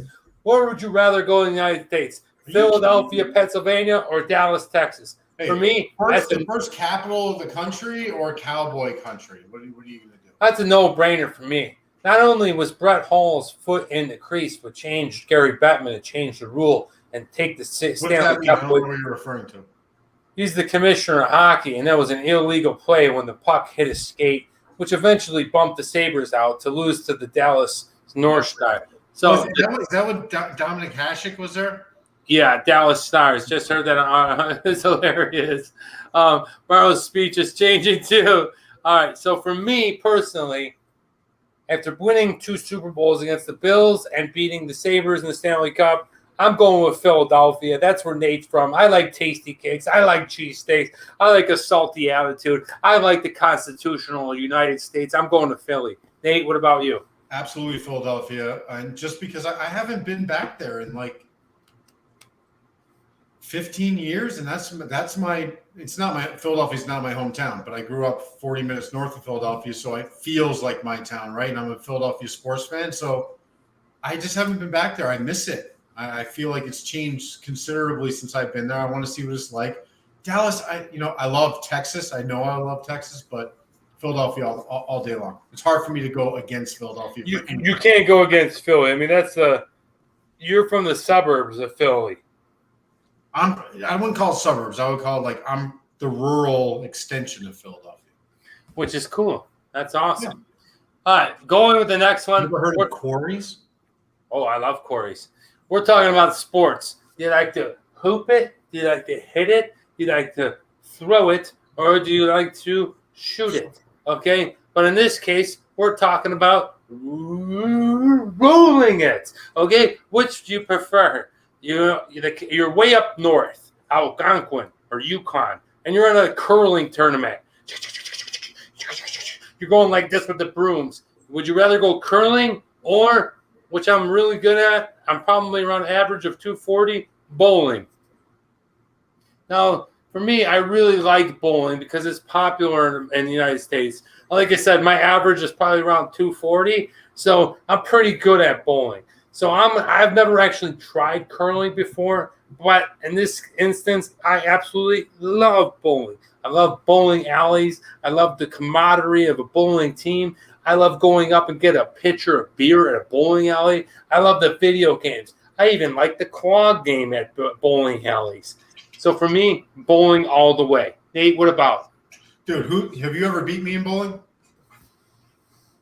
Probably. Not that I can remember. He is not. He's not beat me in bowling, for the record. And I'm from Pennsylvania, so of course I'm choosing bowling. I absolutely love bowling. Half trolling. Sorry. Bowling. I tell you what. Yeah, it hurts me to say Slurring and Dan. Slurring and Dan. It really hurts me to say this, but Nate beat me one time without even putting his fingers into a hole. Yeah, so, I just roll it like Fred Flintstone. Yeah. Me neither, but home. All right, let's roll through these comments. Mikey's Kitchen for sure. Yeah, can we eat at Mike's Kitchen, dude? He's got real food porn. Mikey sent me a picture of this slab of meat. I was going to come over there, but I got called to my cousin's house in Niagara Falls. Dude, anytime you come to Buffalo, we'll take care of you, man. Don't worry. We got you. Oh, we got some cool. Mikey says Dallas. Okay. Have Trolling says Conhordilic. Okay. No goal. That's right. There was no goal. Gary Bettman changed it. Boo. Or Bocce. Oh, I love Bocce. Hold on, dude. So does everybody in Buffalo hate Gary Bettman? No, not necessarily. Not necessarily. Because it happened after the fact. I love a good game of Bocce. I really do. Absolutely. Moving on to question number 3. 1979, would you prefer to watch Apocalypse Now, the great war movie from the Vietnam War? Or would you prefer from 1974, Robert De Niro's classic Taxi Driver? Ooh, wow. Both demented characters. Both really, you have Marlon Brando, who's this ex-war guy that falls in the weird cults, kind of weird jungle perspective. And then you have Taxi Driver, and it's your classic stalker, Robert De Niro, before he got political and he was young. Tough choice right there. But for me, I'm going with Taxi Driver. Nate? Apocalypse Now. Just because, you know what, it's such a hard one because they're both classic movies and they're probably both top 20 movies of all time, I would guess. But I would rather see Brando in his glory than I would see De Niro. De Niro, there's just so much of him out there. Give me Brando. I got it. Have Trolling says, a little hard for me to chat right now. I got a spelling kitty on my hat. Bowling all day long. That boy might get true Buffalonian, loves his bowling. I love that movie with Marlon. Yeah, it's a Hey, Danny, did you bowl as a kid in a bowling league? Yeah, of course. So that's a uniquely Northeast thing, I think, because like it's very Pennsylvanian, but I know it's if we had it, Buffalo is very similar to Philadelphia in a lot of ways. Like growing up, being in a bowling league that's what you did. Yeah, bowling was. I was on the high school bowling team too at some point. Well, that makes sense. Yeah. Nate, go ahead and tell us about Duckpin Bowling. Why I use the restroom. Okay. So regular, I mean, everybody knows this, right? Regular bowling is 10 pins, a ball that can be anywhere between 8 pounds and 15 pounds. And the whole idea is to get a strike. You knock all 10 pins down. But duckpin bowling is the same thing, the same game. But the pins, they all have strings attached to them. And your ball is the size of like a softball. So it can fit into an average man's hand, travel man Dan's hand, like that, right? And when you throw it, the pins go all over the place, but then they just redirect through the strings. They go back up, right? So your lane is much shorter. It's much smaller. It's a really good drinking sport. Usually costs like 50 to 75 cents per round. So duckpin bowling is pretty cool. It's made famous. I want to say it's probably from Pennsylvania, Jersey, that Northeast area, and it's kind of exploded all over the country. People do it in all sorts of sports bars. So it's a pretty cool thing. I enjoy it. Yeah, duckpin bowling is pretty cool, and we don't really do it a lot in Buffalo, but when I see it, it's pretty interesting. Anyway, this show's going to roll on because we are just getting shit-faced. All right, let's go to the next one. What would you rather? I'm going to talk about food. Would you rather this thing, the Macha mousse cake? Look at that. Oh, my gosh. Who's ready for that? You have slabs of mousse, which is kind of like a pudding. You have cake, and it's matcha flavored. Now, if you don't know matcha flavored, it is more of a concentrated green tea flavor from Japan. Okay, they love all their ice creams. They love all their mocha. But this particular one is an Asian cake. And people seem to really like this one. Look at this. It's beautiful. It's got like a little blueberry, raspberry. Or would you prefer this other Asian specialty cake? And it is the mango cake. Not the best picture, but you can get an idea that right here are slabs of mango, cream filled, lots of deliciousness. Really looks good. What do you guys think? Here's another picture of the mango cake in case that one really doesn't give it justice. Look at that. I mean, if you like mango, big strips and slabs of mango, delicious. Ate a bunch of them. This one's tough for me. I like matcha, but I don't love it. For me, I'm going with the mango cake. Nate, what do you got? Definitely the mango cake. First of all, because it's just a better cake overall, right? Like when you're in China, they have this, the cake he's talking about, it's layered, right? With like very, very thin pancake style kind of layering. And each layer's got pancake, cream, mango. Pancake, cream, mango, all the way up to the top, like 7 layers. I used to talk to my mom all the time how we just never had anything like this in America, and they would take the country by storm. I absolutely love that mango cake all the way. Yeah, mango cake's good. It's like every time you sip the Steel Reserve, you have to get ready for it. You have to, this is how much I've left from that thing. I'm in the bag, dude. You are. Like, can anyone hear Nate? You having difficulty? Love mangoes? No matcha. Love mangoes. All right, moving on. Going with the last one. Question number 5. What would you rather? This one's usually a disgusting one, but which would you rather? You always have smelly feet.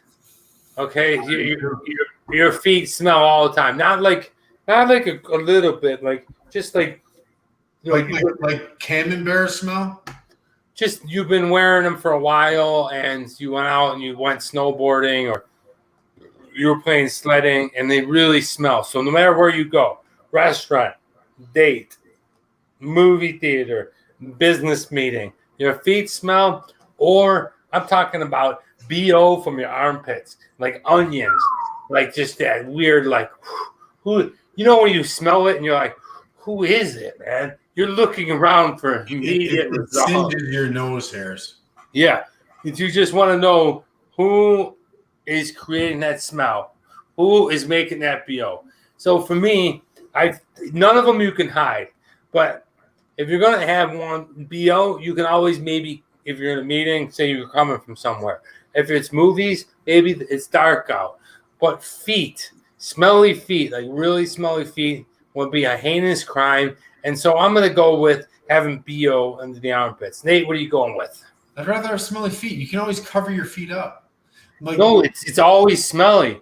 Yeah, but you can always smell. You can put a pair of shoes on. It doesn't matter. Still smell it. No, you can't. You can't change the physics of it, right? So for me, if you have a pair of work boots on, it's going to contain the smell. But one thing it can't contain is the smell of those stinky armpits. So I'm going to go. What are you asking me? Which one I would rather, or which I would? Yeah. Yeah. Which one would you rather have? I'd rather BO. Fucking BO all day. Yeah, BO. That's what I'm saying. Yeah, BO. No, I'd rather the feet. Because I can hide the feet. You're banged up right now. So are you. I'm good, dude. Look at me. Straight. Yeah, you're good. Dude, can you do 10 squat thrusts right now? Do you want me to do 10 burpees for everybody? Yeah, do it up. Show us. Who wants to see Nate? You call it. No. Yeah. If 10 people say yes, I'll do it right now. Guys, if you want to see Nate do a burpee, 10 burpees. No, fuck that. I'm not doing it. No, you just said it, dude. 10 burpees. I lied. I lied. Give me a Y. Give me a Y. No, 10. I said squats. No. I'm out. It's a smelling feet show. Diaper beard. Lunatic. It got a little. It's getting a little crazy. And that's because if you're just joining us, we're trying the Steel Reserve 211. Okay? All right. Yes, look at. Oh, Martin's here. Hey, Martin, I got to get Martin. Martin, your glass, dude. What an awesome gift, by the way, man. You're a real fan, real generous. You're the community, man. That's cool. Martin, we drank a bunch of this. People want to see Nate do 10 burpees. I want to see him do 10. How about 5? No. You know what? I'm not telling people I'm doing anything anymore. It's taken a month for us to get 30 people into a room for me. I know. Guys, please. I'm going to get a Pacifico tattoo on my body of a fucking can of beer. Yeah, listen. Yeah, listen, please. Whoever's watching us, we have 10 people watching us. Tell 2 of your friends, please, whatever you do, please log in next week at the same time, 3 p.m. Pacific Standard Time, plus tell 2 other people too, and just hang out for 5 minutes. You could have it on your YouTube, and it could just be playing. You don't have to do anything. If we get 30 people in the room. What? You don't even have to watch. You don't even have to watch if we get 30 people in the room for more than 2 minutes, because we got to give Nate some, he just can't just show 30. That's not fair to him. If we get 2 people, then he'll do the fucking tattoo. I'd love to see it. Yeah, curse. Mark, yes. Dad is pissing me off. No, my dad is saying, run. Nate, will you tell my dad that this is not a run-first NFL anymore? It's Dude, not 19. Mark, what are you talking about? Jim Kelly is not playing anymore. Neither's Thurman Thomas. You established the run so you can throw over the top. Yeah. So the best run pass, unless you're Lamar Jackson in Baltimore, is like 60-40 pass. That's what I'm saying. Statistics don't lie. It's not, maybe more. And for the Buffalo Bills last season, it was 85% pass. Was it? It was something like that, like 83. 85%? It was like 83%, something like that. But always good to have my birthday burpees for Greg Z. The voters have voted. Okay, Martin, Dad, and Ron. No, Run DMC. Dad, it's getting really crazy. Like when I gave you the 4 locals, we were drinking this. That's the what would you rather. Nate's trying to move the show along so he doesn't have to do any type of burpees. And it's time for establish the run. And No, I'm not saying you don't need to Run defense, Mark. What are you talking about? You sound like what are you calling from Marv Levy's phone? Easy, Bob. Don't go in on my dad, dude. Dude, he knows. He can talk shit. He can take it. He's saying no. This goes back to last week. Do the burpees. I understand what he's saying, though. I get it. Do the burpees. Can you get Steve Amir are in the vodka? Listen, you don't want to argue me with this. I know what I'm talking about statistically. I'll burn the both of you two. The Bills. I think they're into vodka. The Bills' offensive identity is pass first. Yes. You don't remember this thing called DROUGHT?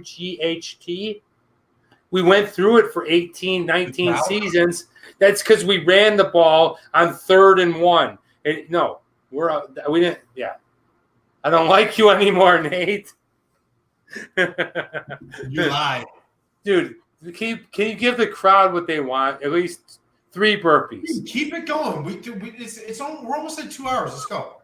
Well, let's see. That sounds like you don't want to be here.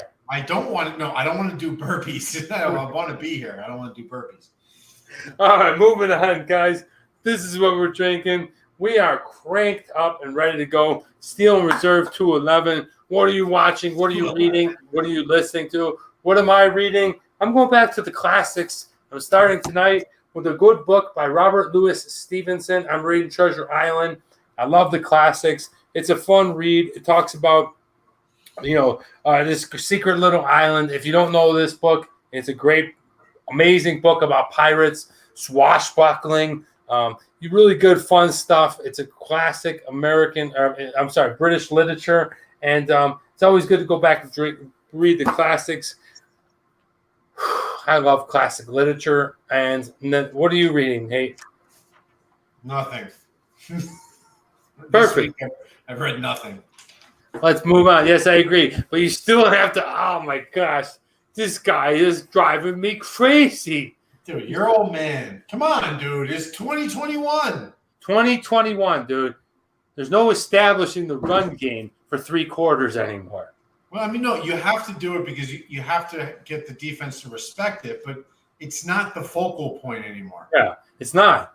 It's not at all, especially with the Bills. Quarterbacks win. That's it. Yeah, especially with the Bills. They didn't bring in 4 wide receivers and pay them $10+ million a year to run the ball. There's a reason why our running backs are on rookie contracts. Anyway, moving along, what are you watching? I'm watching Planet of the Apes with Mark Wahlberg and Chris Christopherson from 2001. Chris Christopherson. What are you watching? I'm watching the Eagles lose. Best count of the day. Frank, don't join the dark side. Never said it was. What are you reading, the Eagles? This show has gone absolutely off the fucking rails. All right? If you keep doing this one more time, dude, I'm going to kick you off the stream. Stop it. Reserve. Can we score this thing, dude? Dude, now we're going to what are you listening to? And I want to talk to you guys about this great artist that I found on YouTube. I've been listening to about a year. His name is AJ Stevens. AJAY Stevens. He's a Jamaican singer that does a lot of cover bands. Beautiful voice, amazing singer. Check him out, AJ Stevens. That's what I'm listening to. Nate, what are you listening to? I'm listening to an album called The Clash Hits Back. I don't know if all of you out there are Clash fans, but this was brought out in 2013. It's basically a collection of their hits.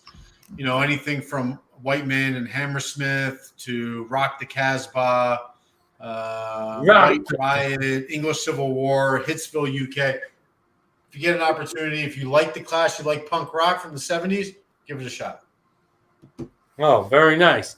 All right, Frank's got an interesting math equation. He says 211 adds up to 4, which is the first part of 4 Loko. Just saying.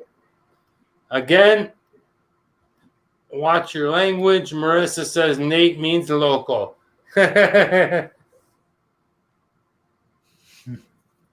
Agreed. This stuff is strong, guys. I'm chugging it down. We're going to go ahead and give it a score. All right. Taste 0. All right. It actually can't be 0. It's like there's something redeemable there. It's not bad. It's not bad. It's not as bad as I thought it would be. Like I said, it tastes like the inner lining of a banana peel. Nothing great. But it doesn't taste like a beer that you'd think it would. I'm not, believe it or not, I'm giving this taste score a better score than I thought at a 3.0.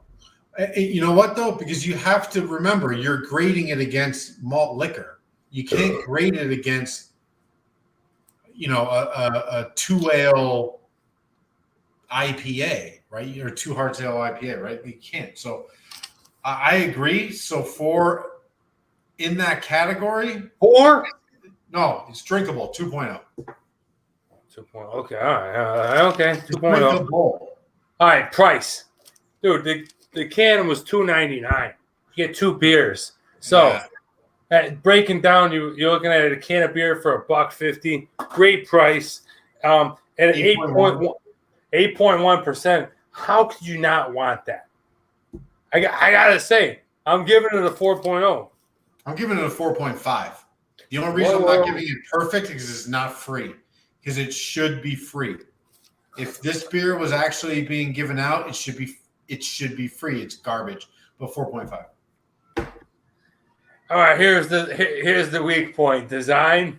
There is no design. There is no design. It's the stupidest can I've ever seen. Dude, there's a lot going on there. There's a lot going on. Different fonts, different colors, different little, like you have this steel reserve, right? And it's like, and then it's in its own little section. And over here you have font going over here. Then you have this big thing. Like, which is the focal point of this beer? What am I supposed to be reading? It's just ridiculous. I don't like that at all. Give it a 0. 2.0. 2.0? 2.0? Are you kidding me? All right, so I'm going to 0.5.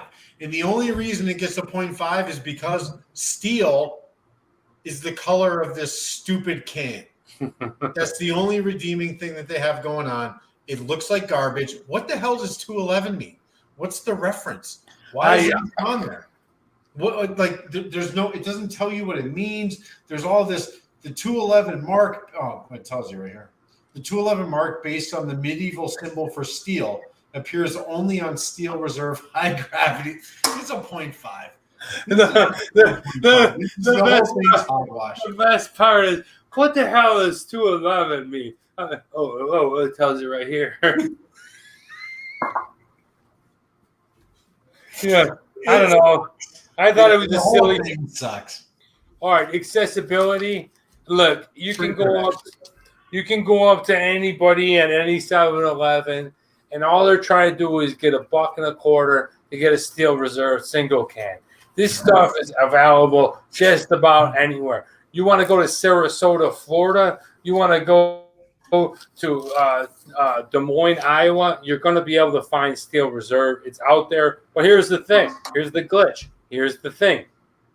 They're taking this steel reserve 211 off the shelves. Yep. It's no longer in production. So it's not accessible as you think. So I'm going to go ahead and give this a score of a 2.5.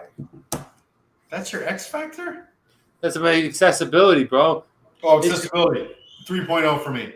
Because it is accessible a lot of places, but not outside of the States. It's probably accessible nowhere outside of America. Great comment, Emily. I got to say, thank you so much for hanging with us, guys. Appreciate it. If you can, go ahead and just hit that like button, the thumbs button. Like, back about a year ago, I used to do a lot of shots on this show. I don't do them as much anymore, but occasionally we get really sloppy drunk. This is one of them shows. So if we're annoying the hell out of you, turn us off. But if you're enjoying it and you're having a good time, thank you. And hey, Pops, just because we got 3 rushing touchdowns doesn't mean we didn't move the ball from defense and passing. I'll throw that in there. Let's see, Frank, if you use the panhandle method, people come up together and get a steel receiver for free. That's true, Frank. That is true. All right, going with TMD X Factor. I already told you I'm giving it a 5.0 for what it packs and what it gives you. It's it's just that kind of thing. Go. 1. I don't see any redeeming outside of the 1 point I give it for the high alcohol by volume. That's it. There's nothing else redeeming about it. It tastes like shit. Who that man? Shit. It's the design's crap. It just, yeah, that's it. It's high alcohol. So if that's what you're looking for, you get that point. 1 is my point. Wow. My score. All right, guys. Nate is not a heavy camper. This might be the lowest score. Look, I'm going to tell you right now, to be honest with you, I felt like, just because you're having the Steel Reserve on the show, should we give it a bad score? No, I'm going to score it exactly the way that I feel it. And I felt like the TMD X Factor was a 5.0. So, Nate, you are a little bit tipsy. Keeping it together. Is the can aluminum? Yes. Yep. Okay, it is. Emily, what are you drinking? Says Pops. I love this show. Yes. There is the comment of the week. We love you. Thank you from Lithuania. How you doing? Hey, Emily, how you doing? They're from Lithuania. Thank you very much. I love your country. Zeppelinis, pierogies. Really enjoying the show. Ah, you guys, dude, this is freaking awesome. All right, so my score was 16.5 on the Steel Reserve 211. It is the Hood Street Drink. I thought it was good. I definitely think that if you see it, look, here's what's going to happen to you. You're going to be wheeling through the 7-Eleven. Maybe you're going in there quick. Maybe you're in Minnesota like Calvin. Maybe you're in Orlando like Greg Z. Maybe you're in Denmark or somewhere else peculiar and different. Maybe you're in Wegmans in Buffalo and you see Steel Reserve. Pass. You know you shouldn't try it. You know you shouldn't get it. I might get another one today. It's malt liquor from can. Are you really? I might. I might double it up. You know you shouldn't have it. But if you watch the show, you're definitely going to try it. I like Dan rapping the he's always a tripper. Hell yeah, dude. You know I'll hang out with them. I don't even know what that means. Slurring, man. Dan, Nate, would you score it? An 11. What? Overall, it's an 11. Hey, so let me just add this in. So on Rate Beer, right, all the people that rated this beer, there was 1,100 ratings, which is pretty high level, right? 1,100 ratings. Out of 5, the total score is 1.7. That's where it is. That's the beer it is. It serves a purpose. If you want high alcohol content, you want to get obliterated, you want to be 3 sheets to win in about an hour and a half, buy 2 of these things, you will accomplish that. Everything else is complete dog piss. 11. I want to talk about that in a minute. Your score sucks. Have Trolling says it's almost 2 a.m. I love the show. Have Trolling. If I was there in Denmark, I'd give you a big friggin' hug. Dude, what are you doing? That's like weird squeezer pervert. No, that's like Nate is doing the universal sign for booby grab. Well, that's not what I was doing. I was grabbing that's the sign, dude. That means like squeeze boobs. You don't do that. Means this means squeeze boobs. What does it mean? Like you in kindergarten? What else does it mean? Steel Reserve. Give me 2 Steel Reserves. No, you don't go like this. This means like guys. If you're going to buy 2 of these, this is what you do. No, dude, that's like squeeze your hooters. Like that's like. Anyway, well, man, who else is in Orlando? Yeah, that's a good question. I forgot what I was gonna say, but that's good.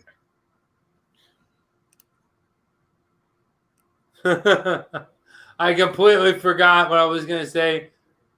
Nate, you're full of it. Yeah, see, I'm trolling. Thank you, Have Trolling. Thank you. Okay, that's the total booby grab sign, dude. You want to grab those boobies? It is. It's not universal. Oh, this isn't Danish. Jala Skimmardi. Oh, okay. So this is Frank. Thank you. Are you going to add your rating to the beer site? Here's my question for you guys, because you're here. It's 2 a.m. some places. It's 1 p.m. some places. What do you guys think? I like to do this beer rating, our own personal rating. You guys prefer our scores and our rating system, or something that's more standardized on an app like Rate Beer or some of these apps out here? What's it? Untapped is another big one. Untapped is a popular one, because what we're going to do is we're going to go ahead and convert all of our scores onto the app and website. Or do we stick? We're definitely going to stick with our judging system, because I feel like these are the 5 categories that are most important when judging a beer. What do you guys think? I prepared. So guys, one of the things you want to consider when you're thinking about look at this. You'll be able to actually follow along and comment along on Rate Beer or Untapped. Like you can see the beers that we review. You can comment on it. It's just another way for us to communicate. So, check it out, see what you think, and we'll see which one works best. Well, Have Trolling says, I agree with you, Danny. Your rating, please. I appreciate that. Very fun to watch. Yeah, this has been one of the most drunkest shows I've ever been a part of here. My dad likes to run the ball like 70% of the time and get nowhere. But I'm more of a passing offensive guy. And now I'm going to close out the show with Norm Macdonald's quote. Okay, and he said this, and I understand this is comedy. He was a comic. He said, they say that if you're afraid of homosexuals, that probably means deep down inside, you yourself are a homosexual. That worries me because I'm afraid of dogs. Dude, think about that. Think about that joke. I see. So take it for what he was. Frank says, no apps, love your scores. That's the way I want to keep it that way, Frank. Yeah. We're starting. We're doing our own thing. Man, what an unbelievable show. I've dropped out twice because of bad internet. Nate has done an exceptional job. I've slurred 500 times. People around the world have joined in. Martin. These are very sensitive because they're so beautiful. Hey. Thank you so much, guys. Listen to that quote again. I really appreciate it. Nate, do you have anything in closing? No, you did a great job. Just go check out Norm Macdonald on YouTube. I'm Not Norm. It's worth it. It'll make you smile for this Sunday before you go to work tomorrow. Check it out. Nate, thank you so much for being here. Guys, thank you so much for being part of the show. I'm going to put together a kitchen table from IKEA right now. So, yeah, that's the rest of my night. Hope you have a great day. I'm Travel Man Dan. That's the Test Bunny Nate. And remember, it's a big world out there. Make sure you see every bit of it. So, wait, can you get this? Dude, I told you that's too weird, dude. That's like, this is not a good look. That's why I do it. Danny, the dog show drinks deeper beer. What? I don't know. Very deep thought. You guys are high gravity. Absolutely. I'm afraid of bad humor. Man, I freaking great show. Thank you, Marissa. And I just found the best Mexican restaurant in my town. Bye. Goodbye, everyone. Good luck. Bye. Good luck. Goodbye.